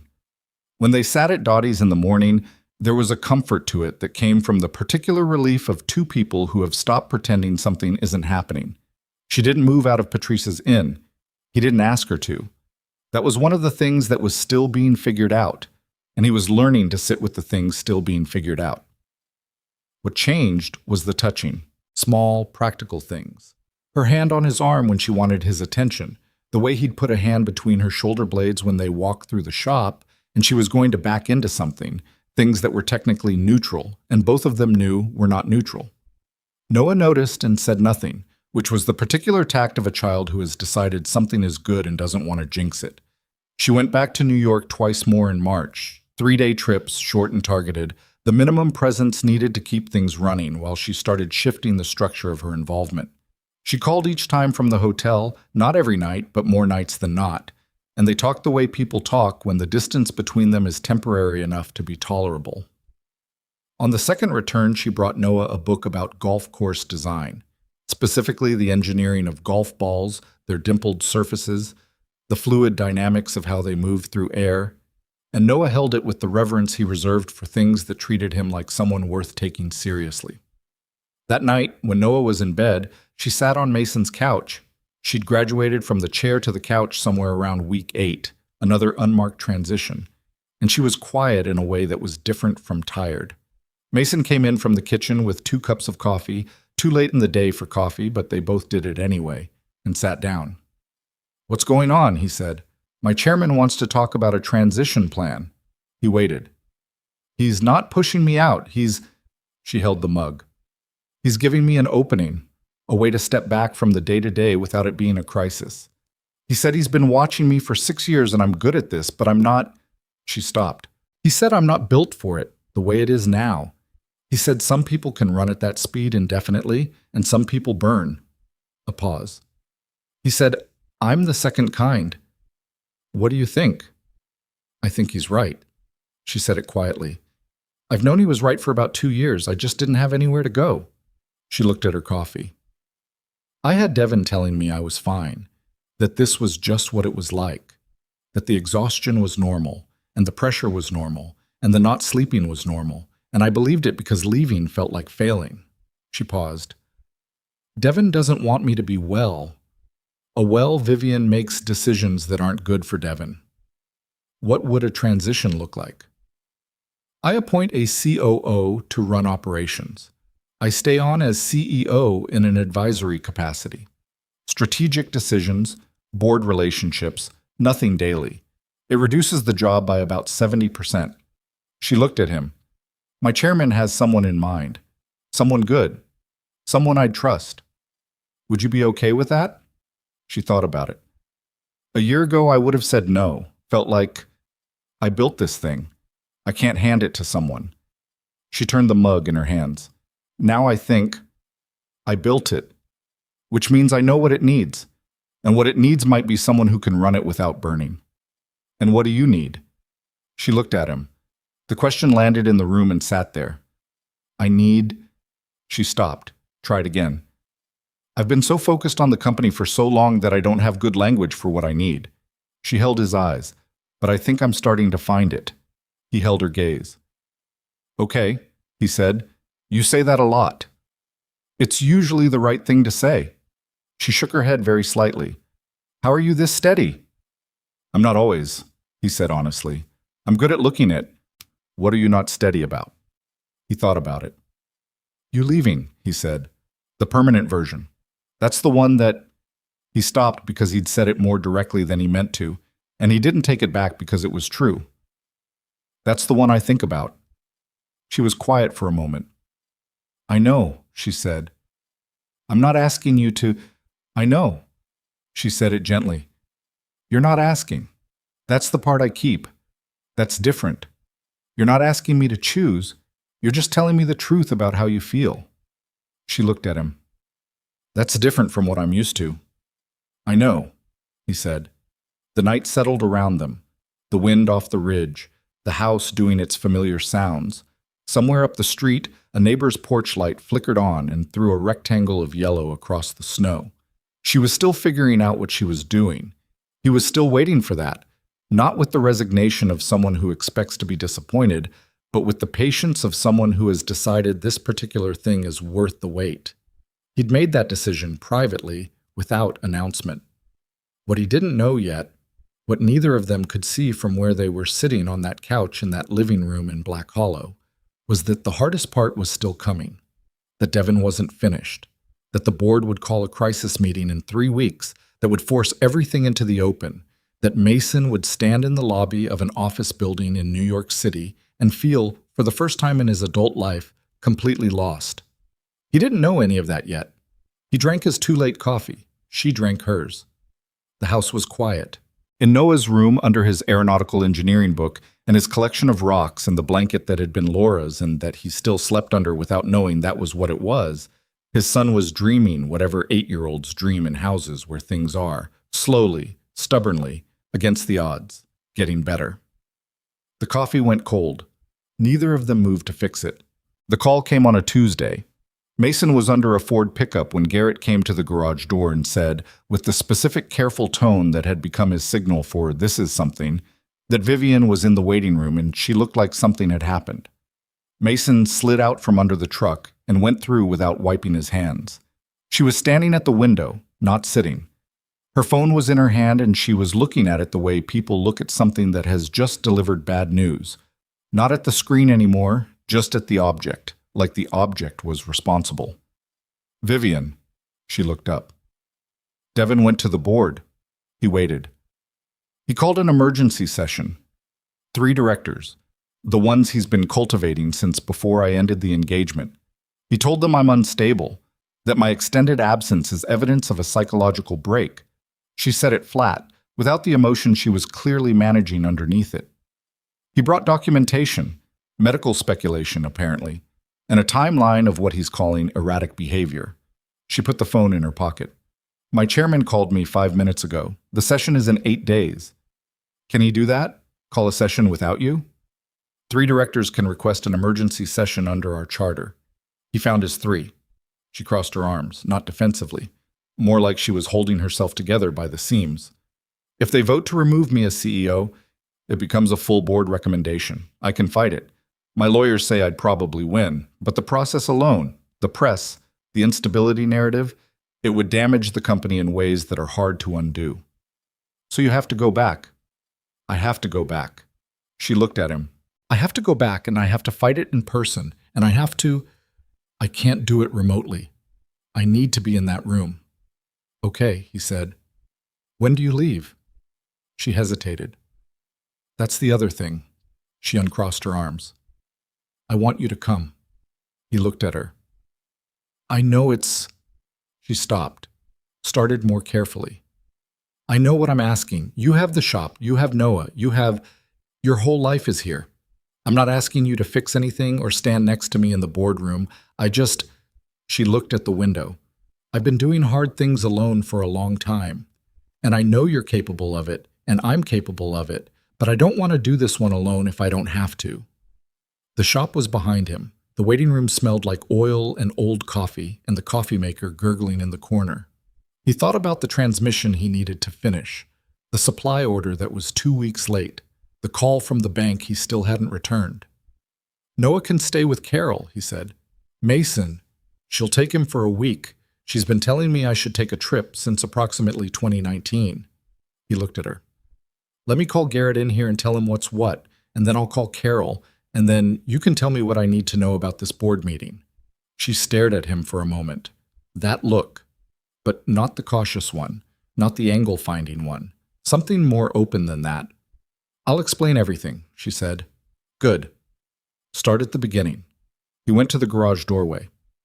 Garrett. Garrett appeared, wiping his hands on a rag, already reading the room. Yeah? You're running things Thursday through next Wednesday. Maybe Thursday. I'll call every day. Garrett looked at Vivian, then at Mason, then back at his rag. Yeah, he said again, no problem. And he went back to the garage without making it a thing, which Mason filed away to acknowledge later in whatever way Garrett would accept, which was probably just a day off without being asked. He called Carol from the parking lot while Vivian waited inside. Carol picked up on the second ring. He told her the situation in as few words as possible, because Carol didn't need the extended version and would in fact be annoyed by it. New York, Carol said. 5 days, maybe 6. And she asked you to come. Yes. A pause that had shape to it. Okay, Carol said. Okay? I said okay. What did you expect me to say? I didn't know. You've had opinions. I have opinions about everything, Carol said. That doesn't mean they're all correct. A pause. Mason, go. I've got Noah. He stood in the parking lot, and the cold came off the mountains the way it always did, clean and absolute. Thank you, he said. Tell her I said good luck, Carol said. With the board thing, that sounds like a mess.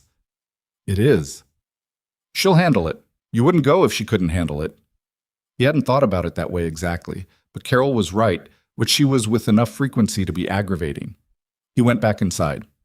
They left Thursday morning. Vivian's rental returned and Mason's truck in the shop lot. Carol's SUV in the driveway at 6:15 to pick up Noah. Noah had been told the basic facts. Vivian had a work situation. Mason was going to help. He was staying with Aunt Carol for a few days, which Noah treated as straightforwardly good news because Carol had a dog and better snacks. He did hug Mason for slightly longer than usual before he got in Carol's car. Text me, Noah said, every day. And tell Vivian her golf ball article gave me an idea for my next experiment. I'll tell her. Noah got in the car.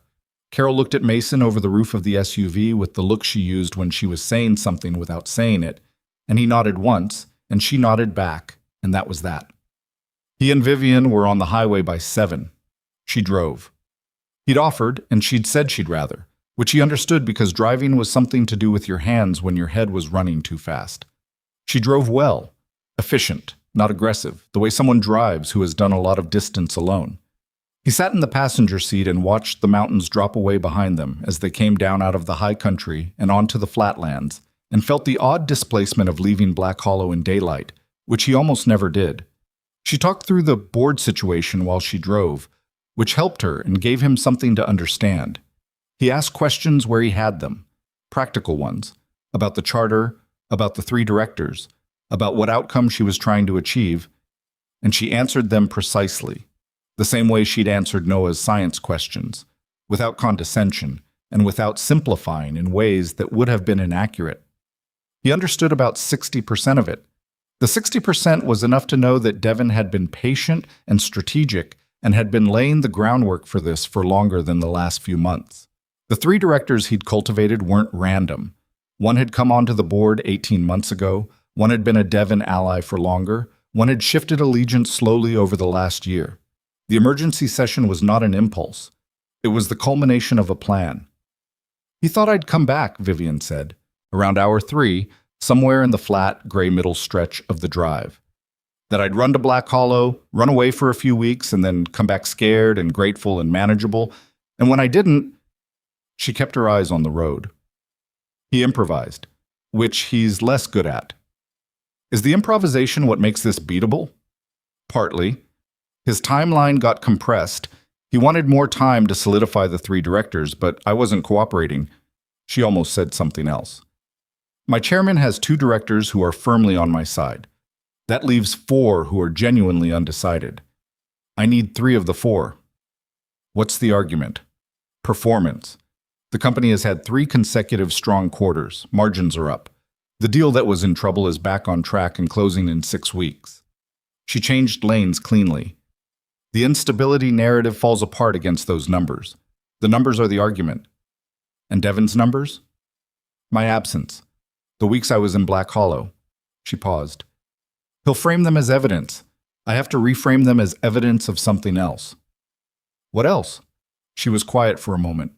A leader who recognized she needed to recharge, who stepped back without stepping down, who trusted her team enough to let them run things.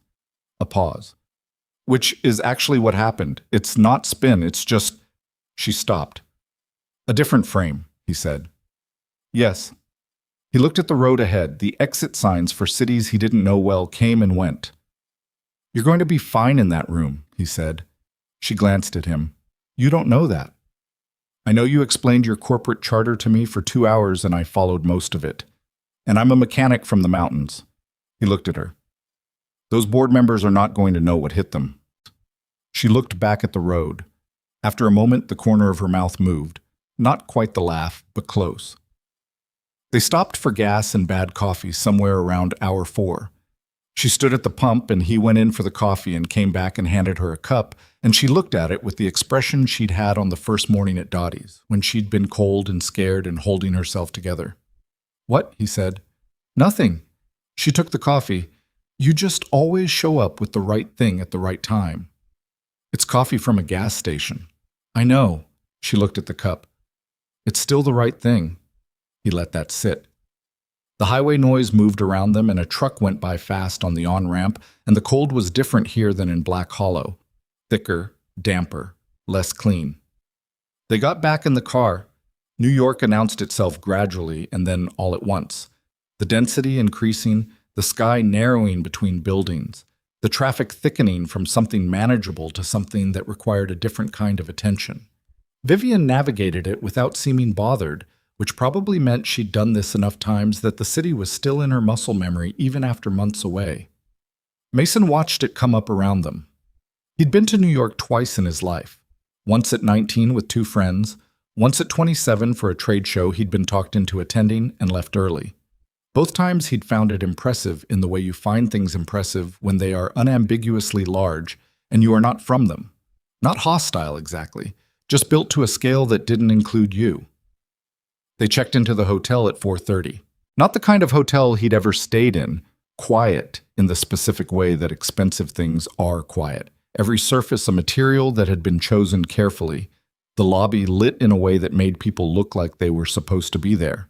He stood in it with his duffel bag and felt, precisely and specifically, the distance between this world and the one where he fixed cars and made chili and sat on a creeper under trucks that smelled like road salt. The room was not a room, technically. It was a suite, which Vivian had booked without comment, 2 separate bedrooms connected by a living area that was larger than his kitchen. He stood in it and looked at the view, which was a legitimate piece of city, buildings, and lights, and the distant smear of a bridge over water. You okay? Vivian said. I'm good. He set his bag down. Nice view.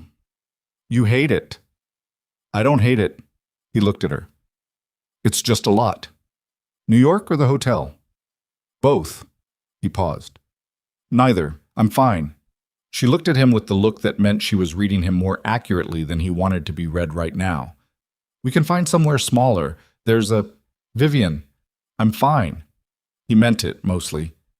What time is your meeting tomorrow? 10, then lunch with my chairman at 1. She set her own bag on the couch. Then I need to prep for Thursday. The emergency session is Thursday. Okay. He looked at the view again. The city was doing what cities did at 5 in the afternoon, everything happening at once, the noise arriving in waves through the glass. What can I do? Tonight? Nothing. I have calls to make. She paused. I'm sorry. I know that's... Go make your calls. He sat down on the couch. I'll find food. Do you have a preference? There's a Thai place 2 blocks east. They'll deliver. She was already picking up her phone. The numbers actually just searched the name. It's Siri Thai. They have a website. She went into the bedroom, and he heard her voice, low and businesslike, starting the first call. He sat on the couch in the large room in the expensive hotel and found the Thai place and ordered food he guessed at since he didn't know what she'd eat, and texted Noah. Arrived. City is big, Vivian says hi, and got back. Does she really say hi, or are you making that up, which was fair, because he'd made it up? So he asked Vivian through the door, and she said tell him yes, and also to tell me what he figures out about the dimple experiment. And Mason relayed this, and Noah sent back 3 exclamation points, which was a level of enthusiasm he'd never seen expressed in punctuation from his son before. The food came. Vivian finished her calls at 7:30 and came out looking like she'd run a small marathon. Not physically, but in the particular facial way of someone who has spent 2 hours managing people and situations through a phone. She sat down on the couch and looked at the containers on the coffee table. You guessed right, she said. Lucky. You always guess right. I've been wrong plenty. She picked up the chopsticks. They ate on the couch with the city outside the window and the hotel quiet around them, and she unwound slowly the way she always unwound, like a person who had been wound very tight and had to do it in stages. Tell me something that has nothing to do with the board, she said. He thought about it. Garrett found a nest of mice in the supply closet last month. He didn't tell me for 3 days because he was trying to handle it himself. He is not good with mice. She looked at him. What happened? He set 4 traps and none of them worked. Then he put steel wool in the gap under the baseboard, which was the right call, but by then the mice had mostly moved somewhere else of their own accord. Where'd they go? Don't know. They're mice. They went somewhere. She almost laughed. He should have told you. He should have. But he was embarrassed, which I understand. He picked up his own container. He's 22 and he wants to be competent. You were like that? At 22? Yes, embarrassingly so. He ate for a moment. I once told Pete Harkness I could fix a transmission I'd never worked on before because I didn't want to admit I hadn't seen that model. Could you fix it? Eventually. It took me twice as long as it should have, and I didn't charge him for the extra time. He paused. He knew. He never said anything. He sounds like a good person. He was. Mason looked at the window. He died 4 years ago. Heart attack. Fast, at least. He was quiet for a moment. He came to Laura's funeral. He sat in the back and didn't say anything to me except he put his hand on my shoulder on the way out. That was it. Vivian was looking at him. That was enough? More than enough. It was the right amount. He looked back at his food. Some people talk too much at funerals. They mean well, but they talk too much, and you have to stand there and receive it all when you've got nothing left. She was quiet for a moment. What did you need? To get through the day. He said it simply. And then the next one. That's all grief is, at a certain point. Just getting through the days until they start to feel less like getting through. She held that. Does it? Eventually? Yeah. He looked at her. It does. Something crossed her face. Not grief exactly, because her losses were different kinds from his, but the recognition of someone who has also been in a version of survival mode for longer than was healthy. I've been in crisis management for 2 years, she said. The company, Devin, She stopped. I don't know what I am when I'm not managing a crisis. You're the person at Dottie's at 7 in the morning with your hat sideways, he said. You're the person who made croissants in a snowstorm. You're the person who takes Noah's science project seriously. He looked at her. That's what you are when you're not managing a crisis. She was quiet for a long time. I want that to be my actual life, she said, not the thing I do on breaks. I know. I'm figuring out how to make it that. I know that too. She looked at him. You're very patient. I have an 8-year-old, he said. Patience was non-negotiable. She shook her head slightly, and they ate the rest of the Thai food in companionable silence while the city did its enormous ongoing thing outside the window. The next 2 days were hers. He didn't pretend otherwise. She had meetings, calls, strategy sessions with her lawyers and her chairman, and he was a man in an expensive hotel suite in a city he didn't belong to, and he dealt with that the way he dealt with most things, practically. He walked. He found a coffee shop 3 blocks from the hotel that was not trying to be anything except a coffee shop, and he sat there in the mornings while she was in meetings and drank good coffee and texted Noah and called Garrett and watched the city move around him through the window. It was not his world. He knew that with increasing clarity each day, not in a despairing way, more like the honest knowledge of someone who has learned their own geography well enough to recognize when they are outside of it. The noise here was different from Black Hollow's noise, more continuous, less interruptible, never really stopping. The people moved with the determined efficiency of people who have accepted that their city requires something of them constantly and have made their peace with that. He didn't dislike it, but he looked at it the way you look at something you respect and cannot inhabit, the way you can appreciate a language without speaking it. He thought about what Devin had said on the sidewalk outside the shop. She'll go home, and when she does, she won't be thinking about this. Standing on a corner in Manhattan, waiting for the light to change, surrounded by the city that was Vivian's original context, he understood why Devin had said it. He could see it from the outside, the logic of it, the apparent inevitability of a person returning to the world built to their scale. He thought about it honestly, the way he tried to think about hard things, whether he was something she would outgrow, whether Black Hollow, which was everything to him, was something she would eventually look back on. The way you look back on a place you recovered, with affection and distance. He didn't know the answer. He was aware that he didn't know the answer, and that not knowing it was something he was going to have to sit with regardless of how uncomfortable it was. On Wednesday evening, she came back to the hotel at 6, looking wrung out in a specific way. Not defeated, but depleted, like she'd spent everything she had, and the session hadn't even happened yet. He was on the couch with a book he'd bought at a shop around the corner, an actual physical book because he'd left his at home.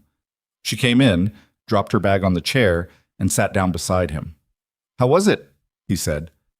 "My chairman is confident. My lawyers are cautiously confident." She leaned back against the couch. "Devin had lunch with 2 of the undecided directors today. I had dinner with one of them Monday." She looked at the ceiling. "It's going to be close."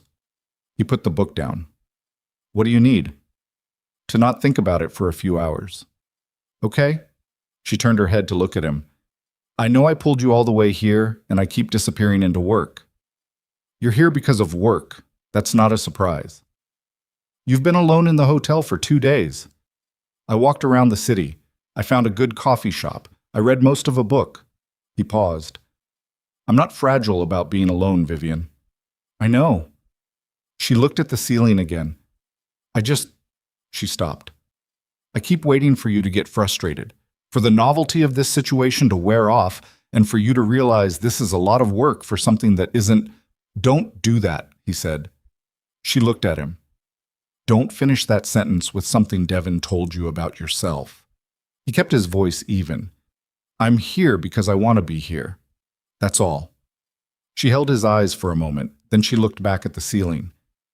"He told me early on that I was difficult to love," she said, "that it took a specific kind of patience, and that not many people had it." She said it flatly. "And I believed it for a long time, because I was—" She stopped.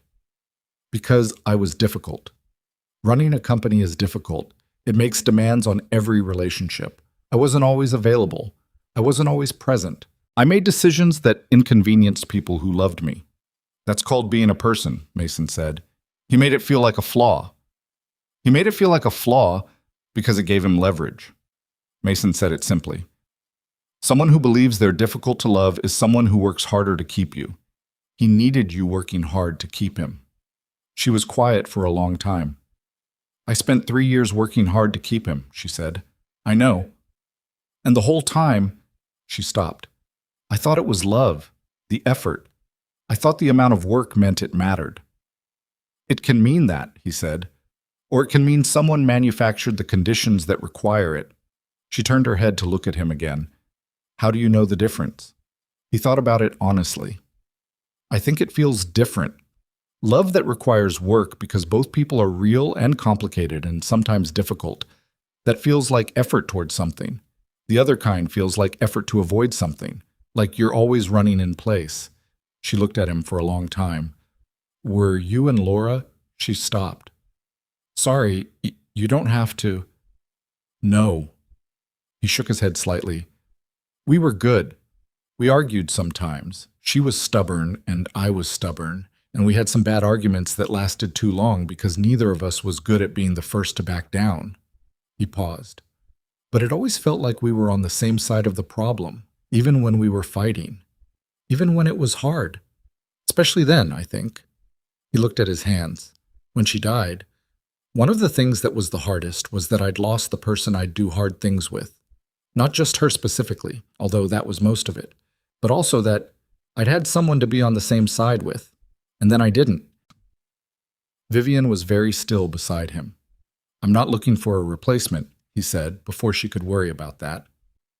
I'm just explaining what I think it's supposed to feel like. She nodded slowly. Like being on the same side.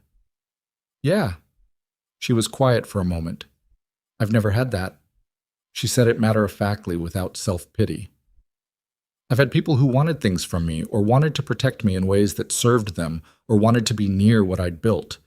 I've never had someone who was just, she paused, on my side. You have it now, he said, if you want it. She looked at him. The look was direct and undefended, and something in it had finally fully let go of whatever it had been bracing against. I know, she said. He reached over and put his hand over hers on the couch. Not dramatically, just put it there. She turned her hand over and held it. They sat like that while the city moved outside the window, and the hotel made its quiet sounds, and the book sat face down on the cushion, and neither of them said anything, because there was nothing that needed saying right now that wasn't already being said. The board session was Thursday at 10. He walked her downstairs at 9:15. She was in the kind of clothes she didn't wear in Black Hollow. Fitted, precise, the specific language of a person who knows that appearance is information in rooms like the one she was walking into. She looked like herself, and also like a version of herself he hadn't seen, the one she'd built for the world that built her. She looked good. She also looked like someone who was about to walk into a fight. In the lobby, she stopped and turned to face him. Okay, she said. Okay, he agreed. I might be in there most of the day. I'll be here. She looked at him. You don't have to wait in the hotel. I know. I'll find the coffee shop. He held her eyes. Go be who you are in that room. Something steadied in her face. Who's that? The person who built a $4.3 billion company and managed it for 6 years and knows exactly where every fault line is in that boardroom. He said it simply. That person. She took a breath. Then she nodded once and walked out through the lobby doors into the city. He watched her go. The doors closed behind her and the lobby did its quiet, expensive thing, and he stood there for a moment and then found the coffee shop around the corner and sat down with his phone and his book and waited. Noah texted at 10:15. Is the board thing today? Yes. She's in there now. Tell her good luck when it's done. She'll want to hear how the experiment is going. What did you find out about the surface texture? A pause. Then, rough surfaces created more turbulence in low-speed tests. Smooth was faster at high speed. I'm writing it up. That's a real finding, buddy. I know. Vivian said findings are just what the data says. You don't get to decide what you want them to be first. He put the phone in his pocket and looked out the window at the city going by and thought about how a 10-day trip to a mountain town had produced a woman who would change his son's understanding of how knowledge works. And he held that thought carefully, like something that could break if he wasn't paying attention. She came back at 4:17. He was in the hotel lobby when she came through the doors. He could read it from across the room. The particular quality of her walk, the way she carried herself. Not triumphant, not deflated. Something more solid than either. She crossed the lobby and stopped in front of him. "I have the votes," she said. He let out a breath. "How many?" 4-2 among the undecideds. My chairman's 2 + 4 gave me 6 confirmed out of 9. She said it steadily, factually, the way she processed victories, by counting them accurately rather than inflating them. Devin's motion failed. He has 30 days to restructure his role or the board will recommend his removal from the company entirely. And the transition plan? She looked at him. I proposed it myself during the session, before the vote. She paused. My chairman looked like I'd given him exactly what he wanted, which I had. I'm appointing a COO. I'll stay on as a strategic advisor with a defined, limited scope. She paused again. I negotiated the terms on the spot. My lawyers nearly had a collective heart attack. Were the terms good? The terms were mine. A small, real smile. That's what made them good. He nodded. He wanted to say a dozen things and said none of them, because this was hers, and she'd done it herself, and the best thing he could do was hold the space for it rather than fill it. She looked at him for a moment. Do you want to get out of this hotel? Desperately, he said. She actually laughed at that. The real one, quick and surprised. They found a restaurant that was not the kind of place Vivian Ashcroft's world normally put her. A booth in the back of a place that had been there for 40 years and had menus that were laminated for durability rather than style. She ordered a burger. He ordered the same. They sat across from each other and ate food that was actually good in the honest, no-pretension way of a place that had survived 4 decades by being what it was. She told him about the board session in pieces, who'd said what, where the arguments had landed, the moment when she'd proposed the transition herself and felt the room shift. He listened and asked questions, and they split a plate of fries that were too salty and excellent. At some point, she looked at him across the table and said, You looked completely lost in the hotel lobby this morning. He considered denying it. A little bit. I'm sorry. Don't be. He picked up a fry. I was figuring something out. What? He looked at her. This was the moment. Not the one he'd planned, because he hadn't planned one, but the one that was here, in a booth in a 40-year-old restaurant with 2 salty fries. I kept thinking about what Devin said. Outside the shop, that this... He paused. That Black Hollow isn't your real life. That you'd go back to your real life eventually. He held her eyes. And I spent 2 days in this city trying to figure out if he was right. She was very still. And I think... He stopped. I think your real life is the one you're choosing, not the one you inherited or the one someone else designed for you, the one you actually want. He looked at his hands, then back at her. So the question isn't whether Black Hollow is big enough for who you are. It's whether it's what you want. She held that for a moment. It's what I want, she said. Not quickly, with the weight of someone who has thought about it enough to be certain. Then that's the answer. She looked at him.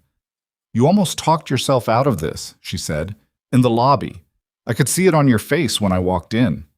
He was quiet for a moment. I thought about it, he admitted. Whether the distance between your world and mine was something that would catch up with us.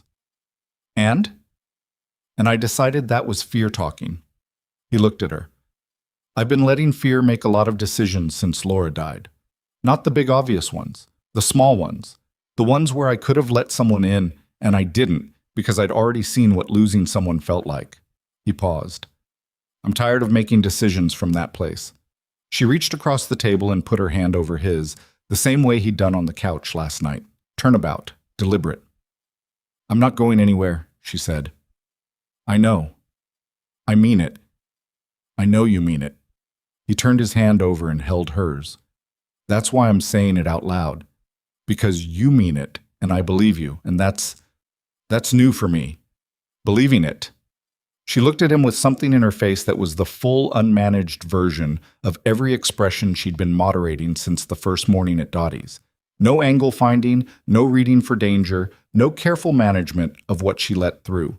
Just her, looking at him across a table in a restaurant that had survived 40 years by being what it was. "Take me home," she said. He looked at her. "Not tonight," she said.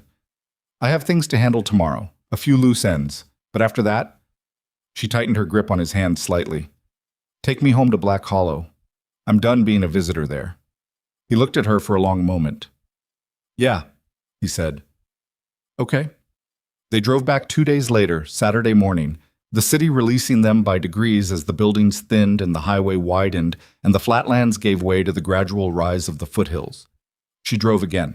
He sat in the passenger seat with the window cracked slightly, despite the cold, because the air was starting to smell different, starting to smell like the elevation coming back. Somewhere around hour 3, when the first real mountains appeared at the edge of the sky, she said, without looking at him, "I'm going to call the real estate office in town on Monday." He looked at her. "Patrice's Inn is lovely, but I've been there 4 months," she said. "I think it's time to find something that's actually mine." He looked at the mountains ahead of them. The ridge of Black Hollow's eastern peak was just becoming visible, still white, the way it would be for another 6 weeks at least. "There's a place on Birch Street," he said. "Been empty since last fall. It needs work." "I don't mind work.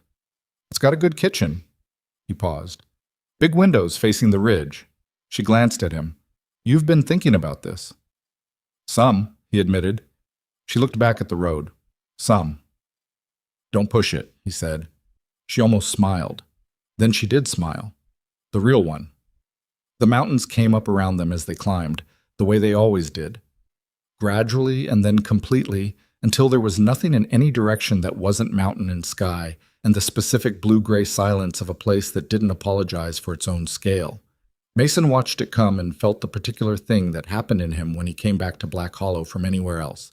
The settling, the realignment, the sense of a world returning to its right proportions. He looked at Vivian. She had both hands easy on the wheel and her eyes on the road, and something in her face that he'd been waiting to see. Not relaxation exactly, but arrival. The look of someone returning to somewhere rather than arriving somewhere new. She caught him looking. "What?" "Nothing," he said. She shook her head and looked back at the road. He looked at the mountains. He was not afraid anymore, not of this, not of what was coming, not of the particular brand of hope that had been trying to take root in him since a morning in January when a woman walked into Dottie's with her coat wrinkled and her hair damp and her hands not quite steady. He'd been afraid of it for months. He'd let it talk him in circles. He was done with that. The turnoff for Black Hollow appeared, and she took it without him saying anything, because she knew the road now, because she'd been driving it long enough that it had become hers. That, he thought, was the whole story. The mountains received them.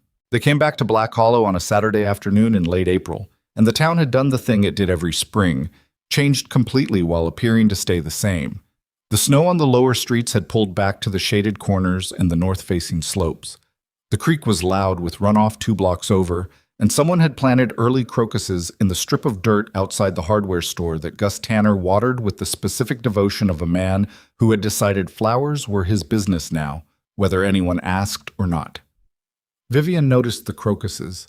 She didn't say anything about them, just looked as they drove past, but the looking had the quality of someone cataloging things that belonged to her, taking inventory of a place she's decided to keep. Noah was at Carol's when they pulled up to Mason's house. Carol had texted an hour out. "Take your time, he's fine. We made cookies. Do not rush." Which meant Carol had decided they needed the landing for themselves, which was another instance of Carol being correct about things without being invited to be. They unloaded the car.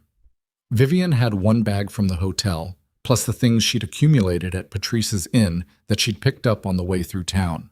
2 boxes and another bag, more than she'd arrived with in January, which was its own kind of accounting. He carried the boxes inside and set them in the living room, and she stood in the middle of his house and looked around at it the way she had on the first night she'd come for dinner, except different. That first time she'd looked at it like a visitor learning a space. Now she looked at it like someone taking something in that they'd missed. "You want coffee?" he said. "Yes." She set her bag down. "I'll make it." She went to the kitchen without asking where things were, because she knew where things were by now, had learned the kitchen over months of evenings, and he sat on the couch and heard the particular sounds of his own kitchen being used by someone who knew it, which was a thing he hadn't heard in 4 years and had not realized he missed until he heard it. She brought 2 mugs out and sat beside him, and they drank coffee in a quiet that was entirely comfortable, the specific comfort of 2 people who have been through something and come out the other side still wanting to be in the same room. After a while, she said, "I called the real estate office on the way back." "On the drive?" "When you were asleep in the passenger seat outside of Syracuse." "I wasn't asleep." "You were completely asleep. You made a noise." "I don't make noises." "Mason." She looked at him. "You made a noise." He accepted this. "What did they say?" "The real estate office." "The place on Birch Street is available. They can show it Monday." She wrapped both hands around her mug. "You said it needs work." "The kitchen needs updating, one of the bathrooms. The back porch is soft in a couple of boards." He paused. "Structurally, it's good. I looked at it last fall when it came on the market, before the previous people decided to hold it." She looked at him. "You looked at it." "It's a good house. I was curious."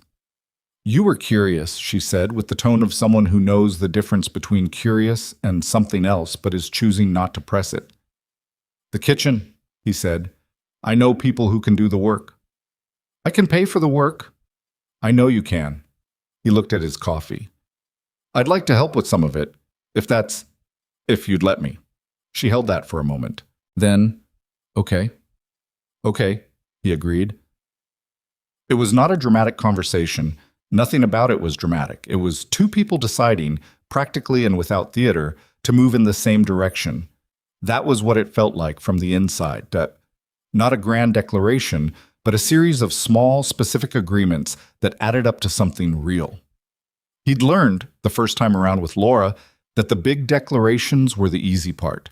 It was the small, specific agreements that were the actual work, the ones that happened in kitchens and on couches and in the driveways of houses at the end of ordinary days.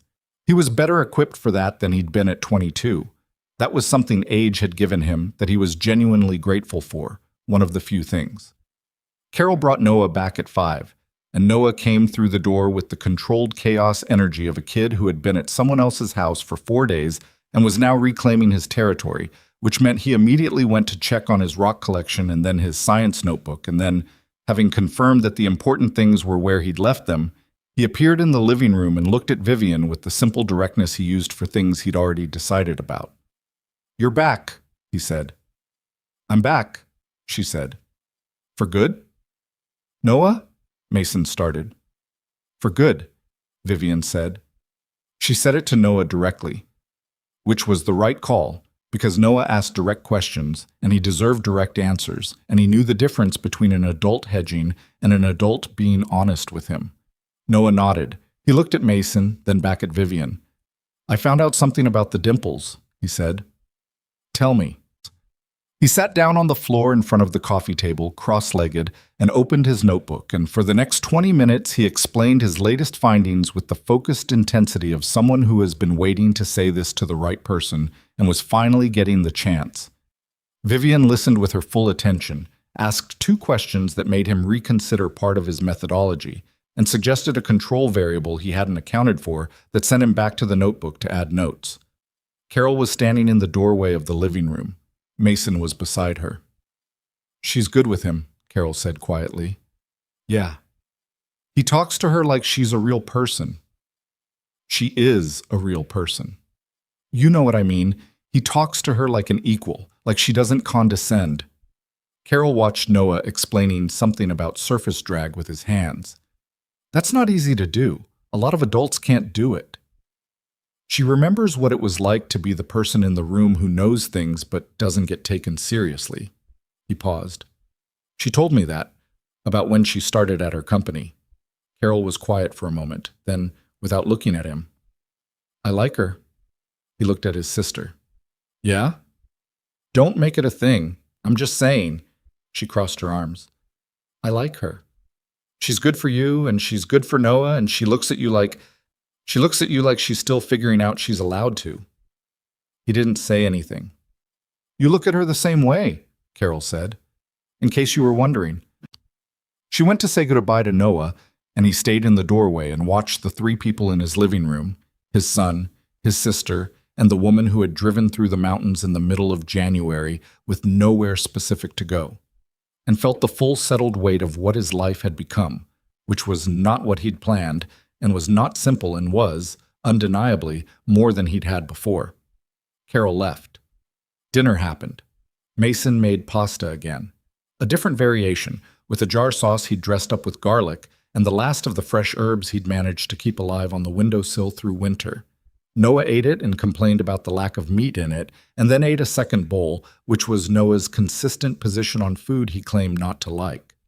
Vivian set the table without asking, which had become a habit of hers in this kitchen, one of the dozens of small habituations that had accumulated over months into something that looked like belonging.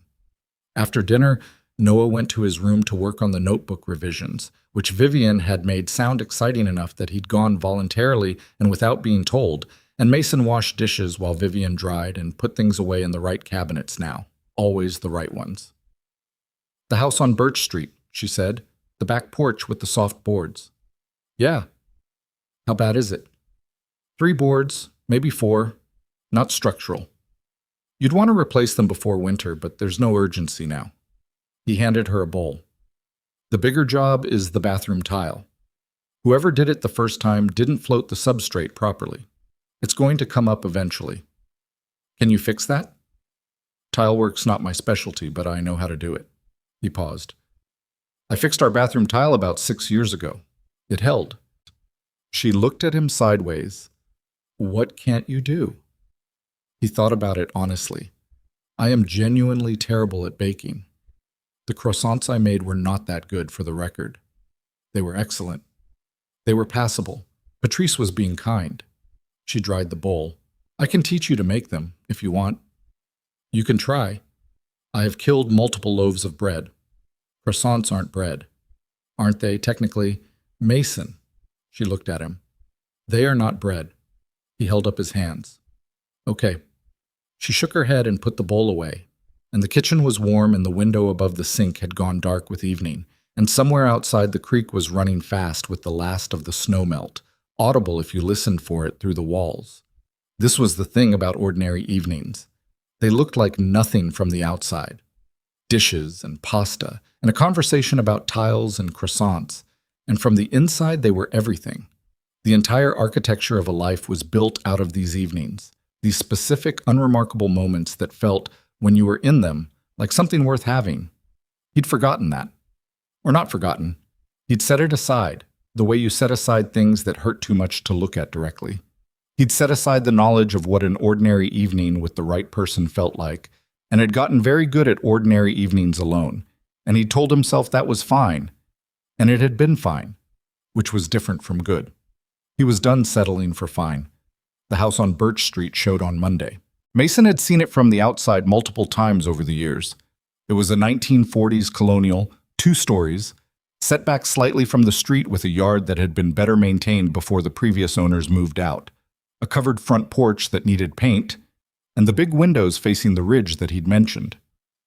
Inside it was exactly what he'd expected: solid bones, dated surfaces, a kitchen that had been updated in 1998 and was overdue for another pass, 2.5 bathrooms, one of which had the tile problem he'd already identified from the grout lines visible through the door, and in the back, the porch with its soft boards.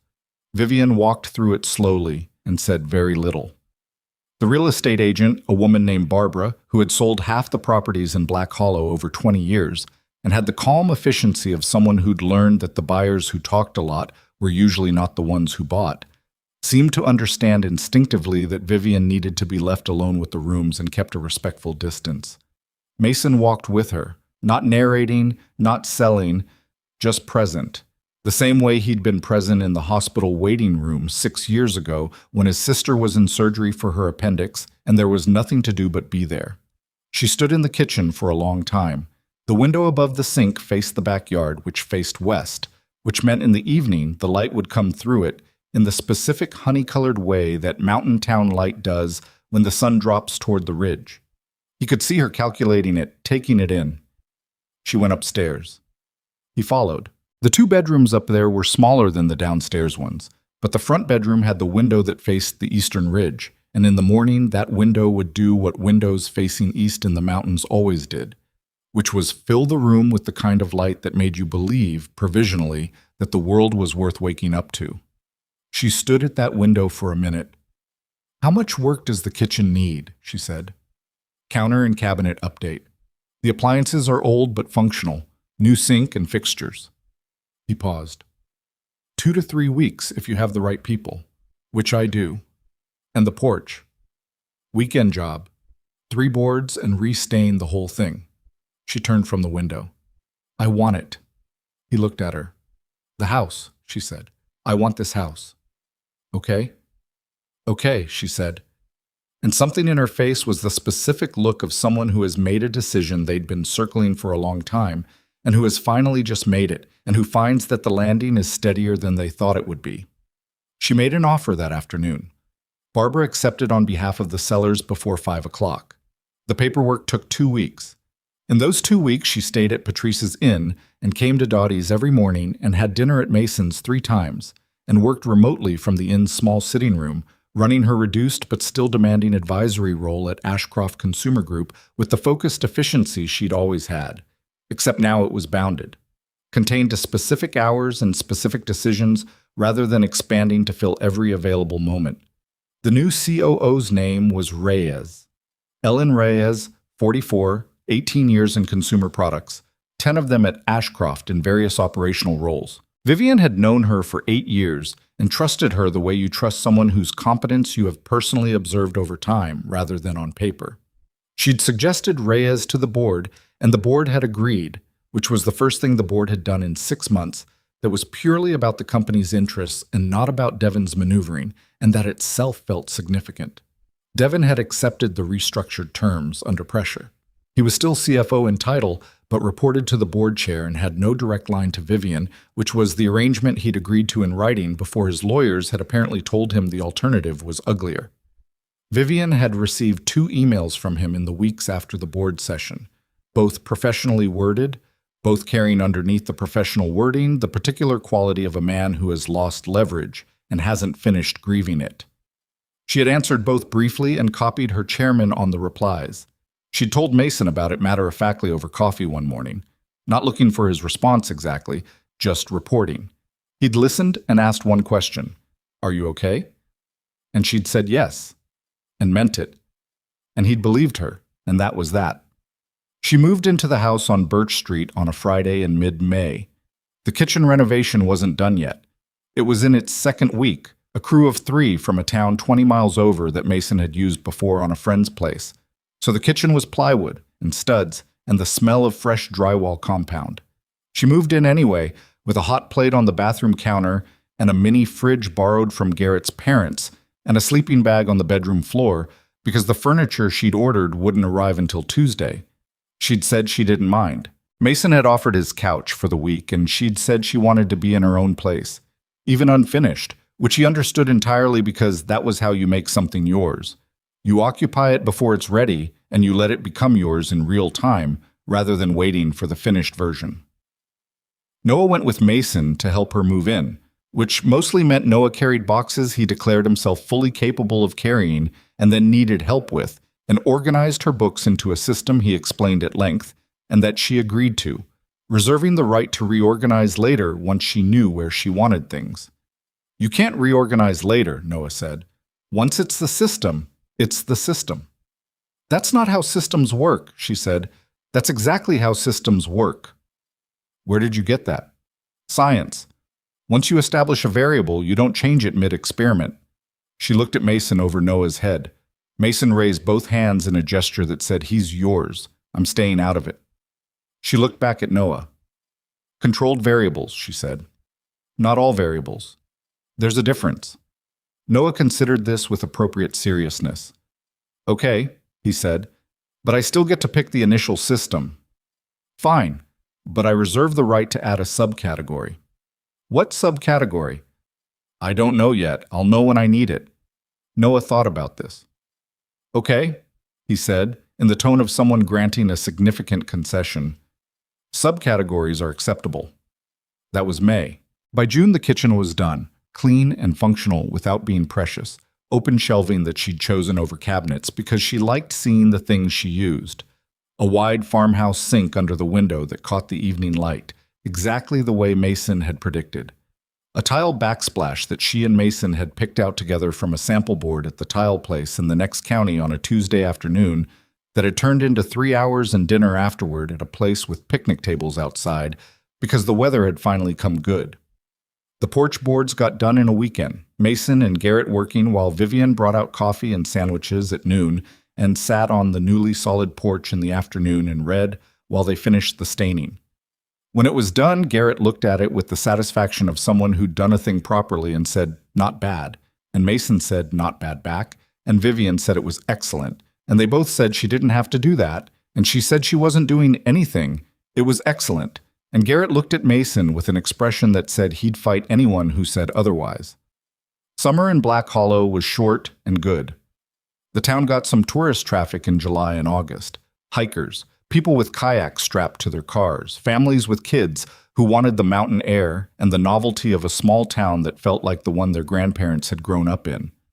Dottie's got busier, and Earl Puckett moved to an earlier stool to avoid the influx, and Gus Tanner's hardware store sold out of certain sizes of trail stakes 3 weekends running. Vivian had been in Black Hollow for 8 months by July, which was long enough that the newcomer novelty had worn off in the way it wears off in small towns. Gradually, and then completely, until she was just a person who lived here, whose name people knew, who was seen at Dottie's in the mornings and at the creek on weekends, and at Noah's events at the elementary school in the fall. She still traveled, monthly to New York, sometimes to the company's distribution hub in Ohio, occasionally to meet with the board in person when her advisory role required it. But she traveled the way people who have a home travel, with a return date already in her head when she left, with the particular relief of the familiar road when she came back over the mountain and Black Hollow appeared in the valley below. Mason had stopped worrying about the trips. He'd realized, somewhere around the 3rd or 4th one, that he'd crossed a threshold without noticing. He'd gone from watching her leave with the old fear sitting in his chest to watching her leave with the simple knowledge that she'd be back on Thursday, the way you know the things that have become reliable. That shift had happened quietly and without announcement, the way the most important shifts do. He'd been standing in the driveway one morning when she drove away toward the highway, and he'd gone back inside and made Noah's lunch and packed his backpack and done the morning the way he always did. And it had been fine. Not performance of fine, actually fine. And he'd noticed that and filed it away as evidence of something he'd needed to know. He was not afraid of loss in the same way anymore. He'd been afraid of it for 4 years with the all-encompassing fear of someone who has experienced the worst version and cannot stop expecting its return. He'd built a life carefully structured around not giving loss anything to work with, kept things contained, kept himself at a manageable distance from anything that could hurt if it left. Vivian had broken that structure not by being spectacular, but by being present, by showing up at Dottie's every morning, by learning which cabinet the bowls went in, by asking Noah real questions, by telling him the truth about herself in pieces and waiting to see what he did with each piece, and finding each time that he was still there. You couldn't build walls against someone who just kept showing up in an ordinary way. Eventually, the walls were just walls around nothing, and you had to take them down yourself because they were the only thing left standing in the way. He'd done that, taken them down. It had not felt like bravery in the moment. It had felt like finally getting tired of carrying something that wasn't protecting him anymore. August brought a heat wave that was unusual for the elevation, a week of temperatures in the high 80s that sent everyone with shade to their shaded places and turned the creek into the most popular spot in town. Noah had essentially moved his scientific operations outdoors, running experiments on the creek bank that were variously about water velocity, stone skipping, and the thermal behavior of different materials left in direct sunlight, all of which Vivian reviewed with him in the evenings and helped him write up in the notebook that had become, over the months, an actual scientific record of a real kid doing real inquiry. She'd started something at the elementary school. Not formally, not by design. It had grown from a conversation with Noah's teacher in May, who'd mentioned that the school had no dedicated enrichment program for kids who moved through standard curriculum too fast. Vivian had said she knew something about that situation, which her teacher had taken as an offer, which Vivian had discovered 2 weeks later when the principal called to ask if she'd be willing to come in once a week. She'd said yes. She ran a small group every Thursday afternoon, 8 kids, mixed ages, science and engineering focus, project-based rather than textbook-based. She wasn't a teacher and didn't pretend to be one.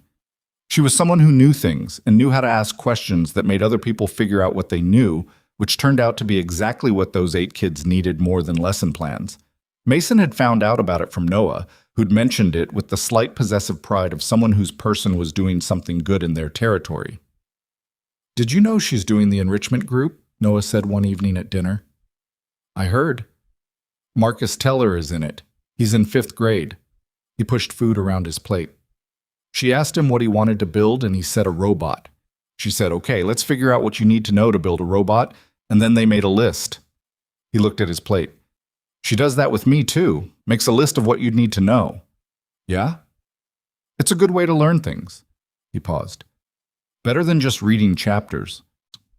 Mason looked at his son, at the 9-year-old who had his mother's mouth and his father's eyes, and a scientific notebook with 64 filled pages and a rock collection that now covered 2 windowsills, and felt the full weight of the good thing that had happened in this house, in this kitchen, over the last year. He didn't say anything about it. Noah wouldn't have wanted him to.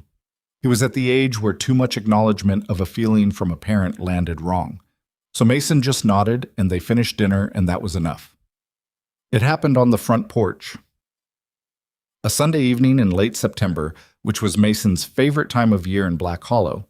The aspens had turned, the gold coming down the hillsides in stages, and the light in the evenings was the particular slanted amber of autumn at altitude that made everything look like something worth looking at. The heat was long gone, the cold not yet arrived in force, and the air had the specific clarity of a month that knew exactly what it was and wasn't trying to be anything else. Noah was inside.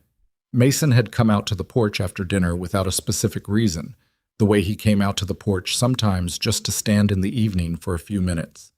Vivian had followed, the way she'd been following him out here for months, and they stood at the porch rail and looked at the street and the aspens at the end of it, gold in the last of the light. He hadn't planned it. He'd thought about it, the way you think about something you know is coming without knowing exactly when.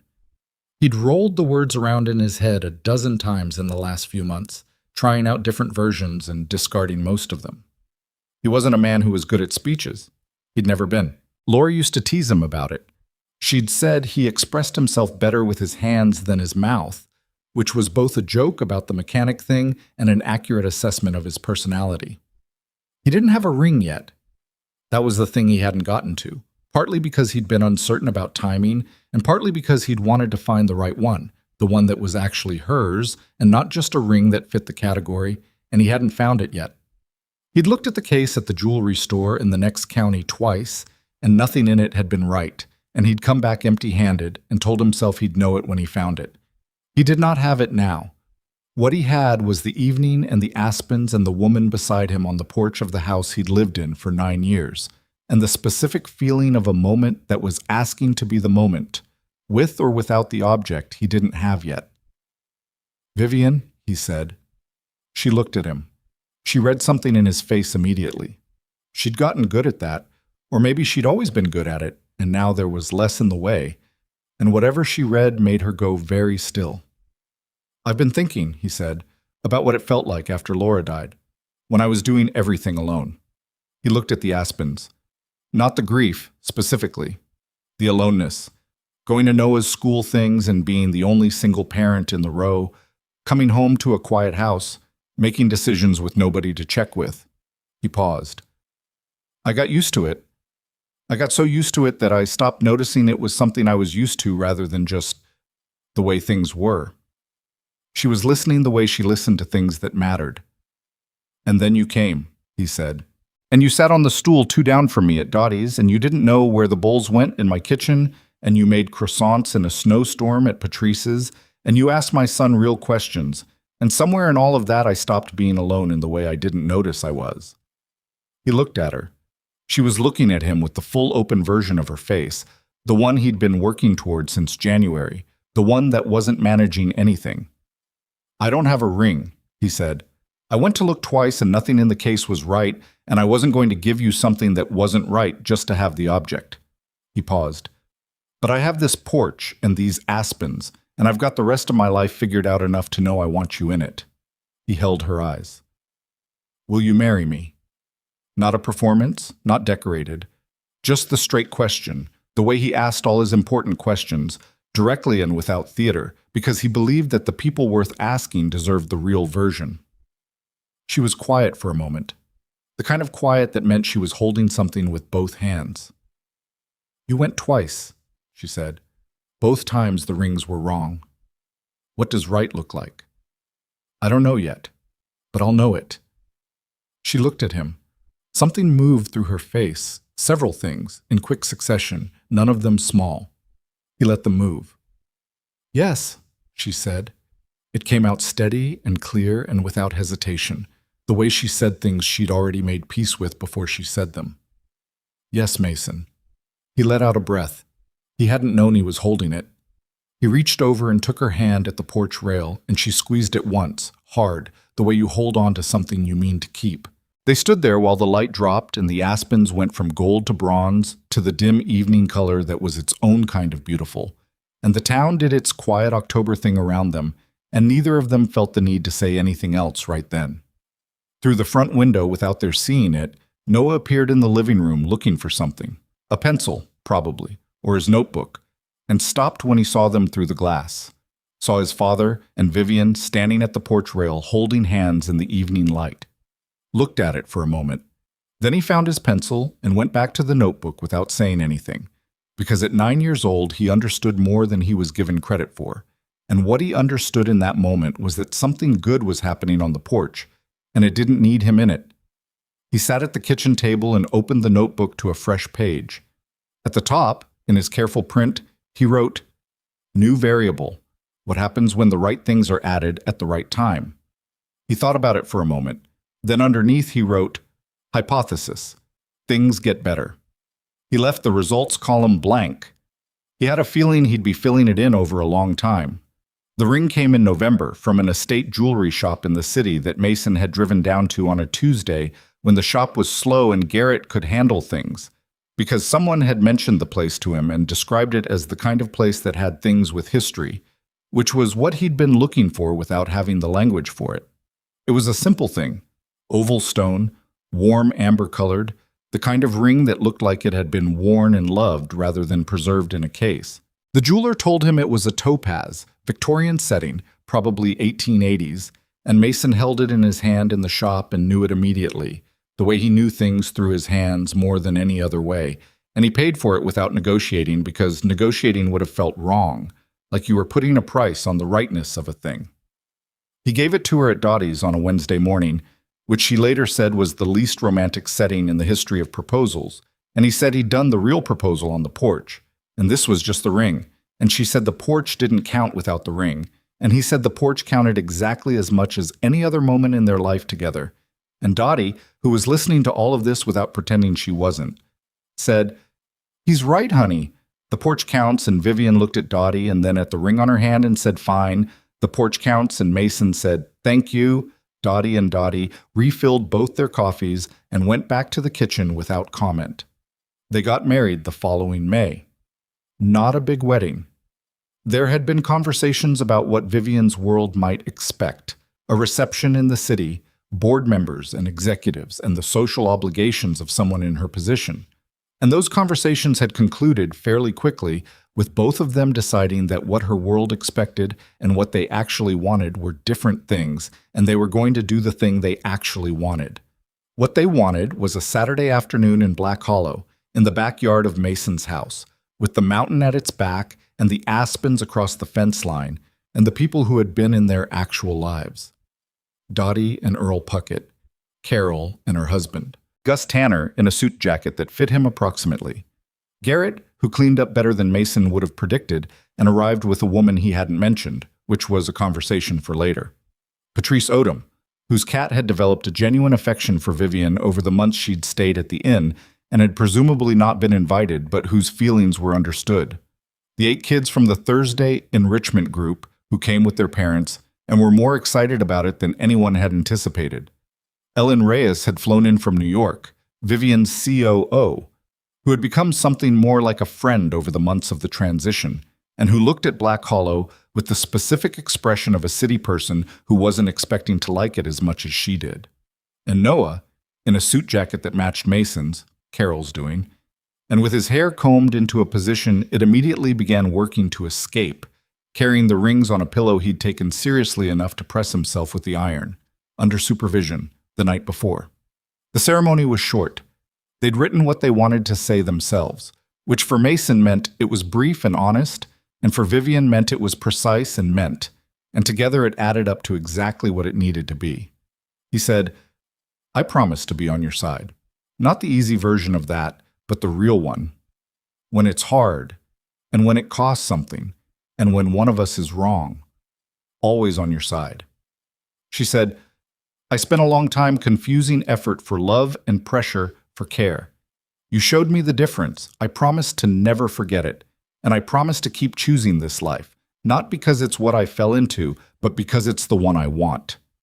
Noah handed over the rings. His hair had achieved a slight rightward lean that he was unaware of and that Carol was physically restraining herself from fixing. They were married in 14 minutes. The actual ceremony took 14 minutes. The rest of the afternoon was the kind of thing that can't be planned and therefore can't be reproduced. Gus Tanner telling anyone within range about the history of the property Mason's house sat on, which dated to something interesting in 1902. Carol's husband burning one batch of the food he'd insisted on barbecuing and salvaging everything else, which was his consistent approach to most challenges. Garrett's mystery date turning out to be a woman who'd grown up in the next town and knew half the people there, which made her an instant success. Vivian's COO, Ellen Reyes. Finding herself in a long conversation with Noah about the operational challenges of managing a large distribution network, which Noah had opinions about based on a business book he'd read, incorrectly, because he'd been reading above his grade level and had missed some nuances, but which Ellen Reyes engaged with seriously enough that Noah came away from the conversation both corrected and validated, which was exactly what he needed. At some point in the late afternoon, when the light had gone the particular amber of a May evening at altitude and the aspens were doing the thing they did in that light, Mason stood at the edge of the yard with a glass of whatever someone had handed him and looked at the collected pieces of his life. He thought about Devin, who he had not thought about in months. Devin had quietly exited the CFO role at Ashcroft Consumer Group in February. The board had formalized the pressure, and he'd taken a package and gone. And according to Ellen Reyes, he'd landed at a competitor and was apparently fine, in the way that people like Devin were always fine because they treated their own well-being as the primary organizational objective of their lives. Mason held no particular feeling about it. Some people were what they were. And what you could do was remove them from proximity and get on with the important things. He thought about Laura. He did this on days that mattered, not with the old grief, which had softened over the years into something he carried rather than something that carried him. He thought about her the way you think about someone who is part of how you became yourself, with love and with gratitude and with the particular understanding that grief and happiness are not opposites, that they can both be true at the same time in the same chest. She would have liked Vivian. He was certain of this in the same calm, uncomplicated way he was certain of a few things. She would have liked the directness of her and the way she took Noah seriously and the way she made croissants in other people's kitchens. She would have found the whole story funny, in the dry way she found things funny, and she would have said something to him at some point, probably after a glass of wine when the dry delivery softened into something warmer, that was partly teasing and entirely kind. He was glad he could think about that without it breaking something. Vivian appeared at his elbow. She changed out of the dress into something easier for the rest of the afternoon, and her hair had come part way down, and she had a glass of the same thing he had, and she stood beside him and looked at the yard. Your town showed up, she said. It does that. Gus has been talking for 40 minutes. I think he's going to do the whole century. He might get to 1950 if we let him. She looked at the yard, at the people in it. Noah's been asking Ellen questions about supply chains for 20 minutes. How's she holding up? She's thriving. She sent me a text from across the yard that said, and I quote, "Your kid is terrifying. Please clone him." He looked at his son across the yard, earnest and slightly sideways in his suit jacket, talking with his hands the way he did when he was fully engaged with a subject. "I know," he said.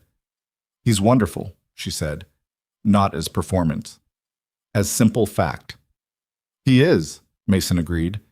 She took his hand.